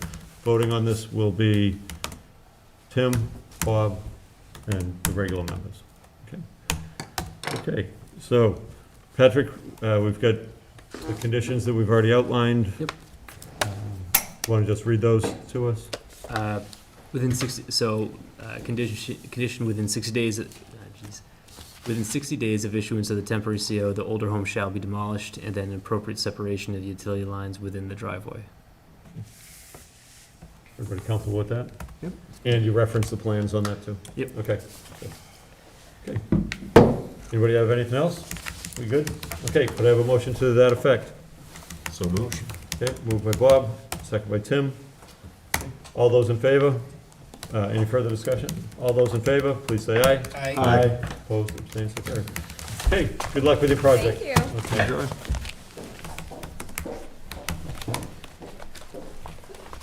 So, what else do we have on the agenda for tonight? Minutes? Minutes and schedule for next year? Yep, we had. Find it. I didn't see the minutes. Did the minutes go out? Yep. Yeah, they were sent out on Monday, actually, so.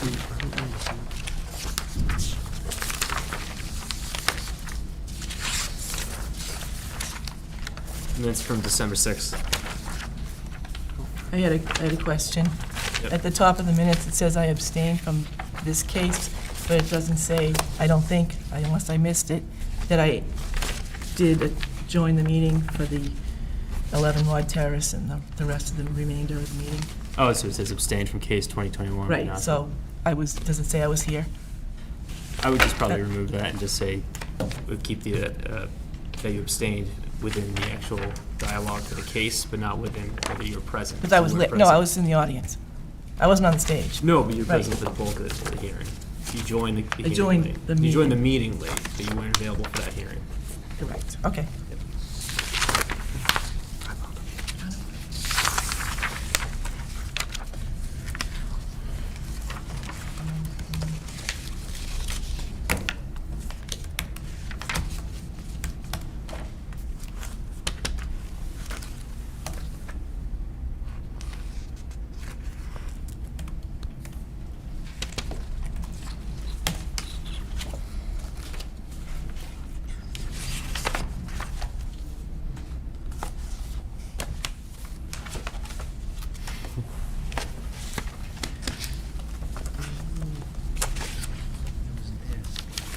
That is a mistake. Good call.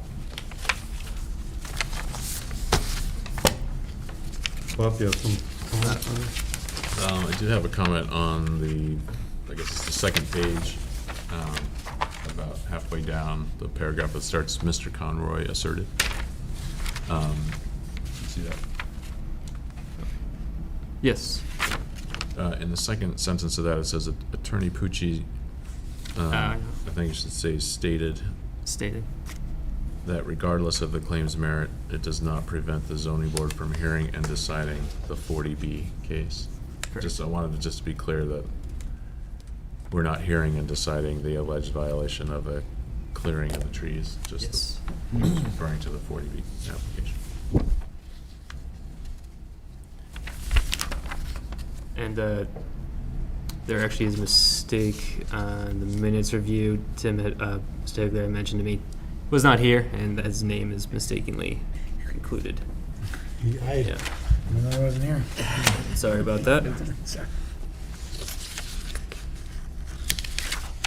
didn't have any other comments. Okay. Anybody else have any comments on it? Okay. Could I have a motion to approve the minutes of December 6th with modifications? So moved. Moved by Bob. Second. Okay. Second by Mark. And voting on this is anybody that was here at the meeting. All those in favor, please say aye. Aye. Opposed, abstained, so carried. Okay. Everyone. Got a copy of the meeting schedule for 2022. As usual, our standing meetings every first and third Wednesday of the month.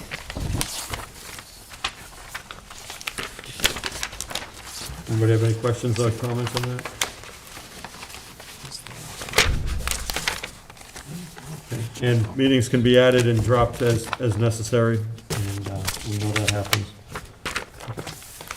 Next, discussion of potential zoning amendments to section 2.2, special permits. And Judy, you brought this to my attention, and we put it on the agenda tonight. Judy, you want to explain what you're talking about here? Yeah, I brought the section if you haven't memorized it. And I also have. Because you did? No, I didn't. No. And then I have just some paperwork that I was going to reference when I'm talking, so. It just came to my attention that our website indicates that we're doing electronic applications. And our bylaw, which is from when I talked to John, it is a mass general law, so it's, even though it's in our booklets, it is a mass general law, so we really can't amend that. But I think to be consistent with the 10 paper copies of applications and all the documents that come in, and the process that they go through between starting at the building office, going to get the abutter list, and going to the town clerk, and actually filling out the paper application, and making the check out to the town of Walpole. I still think that needs to happen, but I think to make things a little bit more visible, I know the building office is online with this Walpole's Viewpoint online permitting system, which is what our zoning number one here on the page is handed out to you.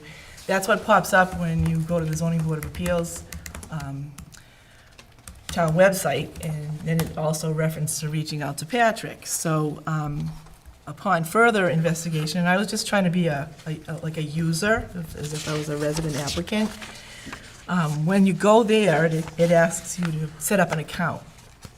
So I went through that process as if I was filing for a building permit. I had to delete what I was doing because I really wasn't going to do that.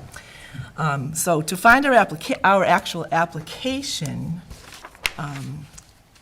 you have to go to the left side of the website page, to the blue drop-down boxes, and you have to know to find it under ZBA documents. From ZBA documents, you can go in again and find the application package. So the number 3 is the beginning of the application package, which is the fee schedule, and then there is the checklist. So the checklist encompasses numerous things, including referencing the 10 copies and the whole 9 yards with that. And number 8 at the bottom of the page references electronic copy, 1 copy of the entire application via flash drive or Dropbox. I'm not a techie, but I think those are old. So I think the PDF form or the PDF format would be should be something that we should put on that section of the application, as well as. It likely would be in PDF format, it's just the method of transport. Okay, well, I don't know, I'm just saying, just. And It's what usually the file the size. town's capacity is for storage. Yeah, which we talked about, right? Yeah. In terms of because putting it on the You website. don't want to overload the towns, we don't want to overload. Yeah, that's part of the reason why having the separate permitting software linked to the town website. I think I've been, past few meetings, I've shown, kind of created a pilot page where that the case information is linked back to Viewpoint, which is the online permitting software that's currently used. That way, it frees up space for storage within the town website, but also from a level of transparency and just access, it's available immediately, as opposed to having to go in and get physical hard copies. But Okay, so- to Judy's point, though, this is the legislation and/or the law that dictates the right way it's supposed to happen. Right, is so- improperly represented through the town, so really the easiest fix would be to not have electronic submission right now? No, I would think you could include No, that as an I think addition to it. my suggestion is, where, if that's okay, whatever you have written down there for flash drive or Dropbox, again, I have no clue what that is. However, to be consistent, I think somewhere on the application, which is the back side of the page, number 4, for the application for the hearing, on page 2, that we should include the language required submission of complete application in PDF or whatever you guys think isn't going to take up all the space in the town storage area. So I guess what you're saying is within the application itself, we could edit that in terms of also to fill out the hard copy, but then submit digitally as well. Yes. Yeah. Yeah. So I know it went to town council with a bunch of suggestions, and that really wasn't my intent to like change a bylaw, because I believe we share this with the planning board. And I'm not sure what they're doing, but I think they're paper. They're the 10 copies of paper. And they do a PDF, and it's on their application, which their site was down today, and I couldn't get a copy for you. But I just think to be consistent and not to be going against I don't think anybody's coming in yet, saying I hit the button and I sent it to you, Patrick. I just think that we should be consistent, so that if that's the checklist and the applicant, you've got to make the applicant do some work. So the applicant's going to fill out, check off all those boxes, and when they're all checked off, am I correct? Then they can run down and make their payment. I think that's a good point. I think applications all the time could be updated and revised depending on what practices you're using. So I think if the board thinks that's agreeable, I can certainly make an adjustment to that and present that as a draft application change for the next meeting. And I think it opens it up too to, there still are a lot of people that don't have access to online apps, and if they didn't, and it comes in the form of a PDF, if they don't know how to upload that, then I'm certain someone in the office will be able to do that. Absolutely. Okay. Just out of curiosity, does everyone file electronic applications for ZBA in Walpole? Currently, yes, but I do also require hard copies as well, especially for payments. Right now, that's the best way of making sure it's clocked in at that date is when I receive payment, and that final application concise together at once. And I'm sure too, like we took the plan for the in-law and it had to be signed and dated. That's a hard copy. That has to be filed somewhere in this town hall with the case and the address and so forth. So I just thought it was a little inconsistent.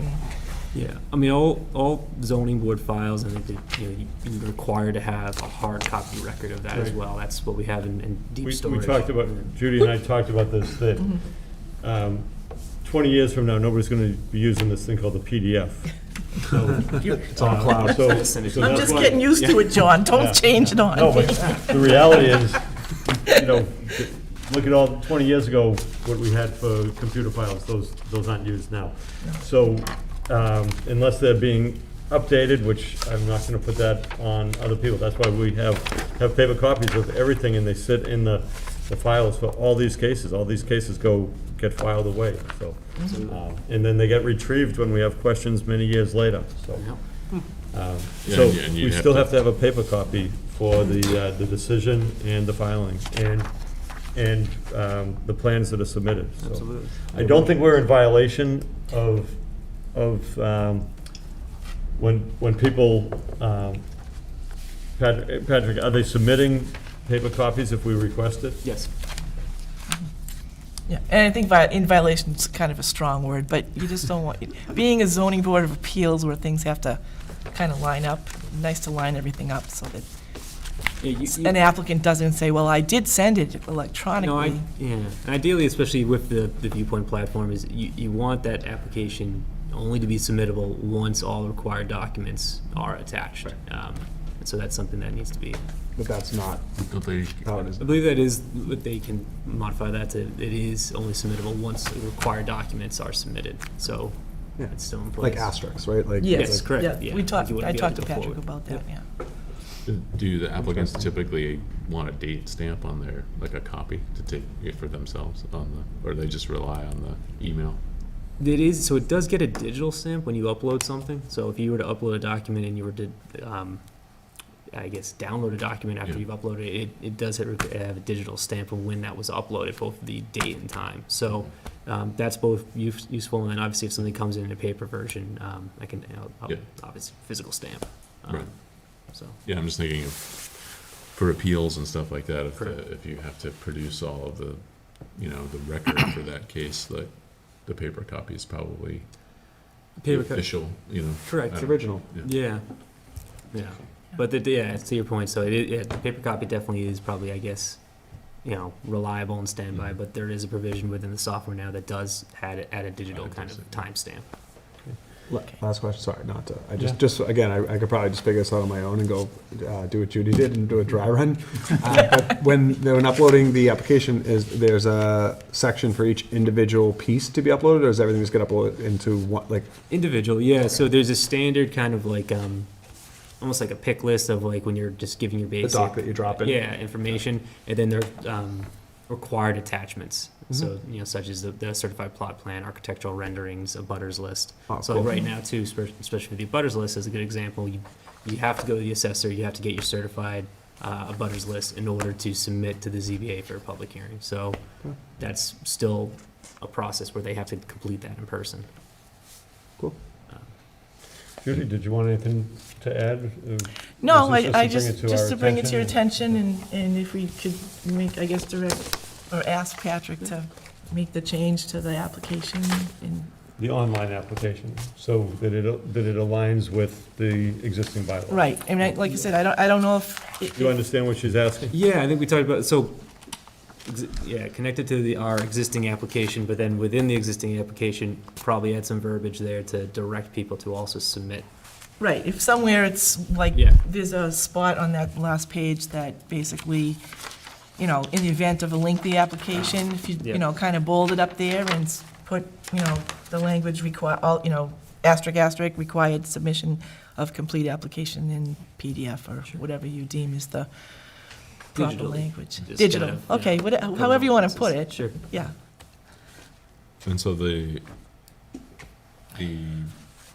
email with the proposed amendment to this section, pursuing, or? No, I mean, we were, at the time when the warrant was open, and it's hard to reopen it if you Yeah, wanted to, right. if there was something we were Just doing wanted to that was tag in error. Right. And it really wasn't, it was just to get everything lined up. Okay. And I didn't, when I saw this, I chuckled, because I didn't think it was gonna go all the way to, Yeah, okay. So You just put in a placeholder in, Yeah. put a- in case, right? I put a placeholder for town was meeting, fine. so, No, that's fine. I was just Yeah. curious if it sounded like we weren't talking about that. Yeah, we're not- somebody we're called not me gonna and go said, that "Well, way. you're changing the zoning bylaws?" I'm like, no, no. You're like, not yet. No, we're not Give me a changing little the bit of zoning time. bylaws. So that's all I had, just wanted to bring it to the board's attention. okay. Our next scheduled meeting is next year, on the 5th. Thanks, yeah, John. What's that? We do have that discussion. Oh, for yeah, master plan. so great, tomorrow we have the online, did you post that? Yes. Okay, yeah. And please send out to everybody the Zoom link, if you haven't already. I'll send that again tomorrow morning. So obviously, that's an open invitation for all board members. And, okay. Anything else for the board? Okay, happy holidays to everybody, Merry Christmas. Merry Christmas. Happy I holidays. look forward to seeing everybody next Next year. Good. Anything else? Motion to adjourn. Okay, Second. motion to adjourn. Second. Okay, moved and seconded. All those in favor, please say aye. Aye. Opposed, abstained, so carried. Good night, everybody.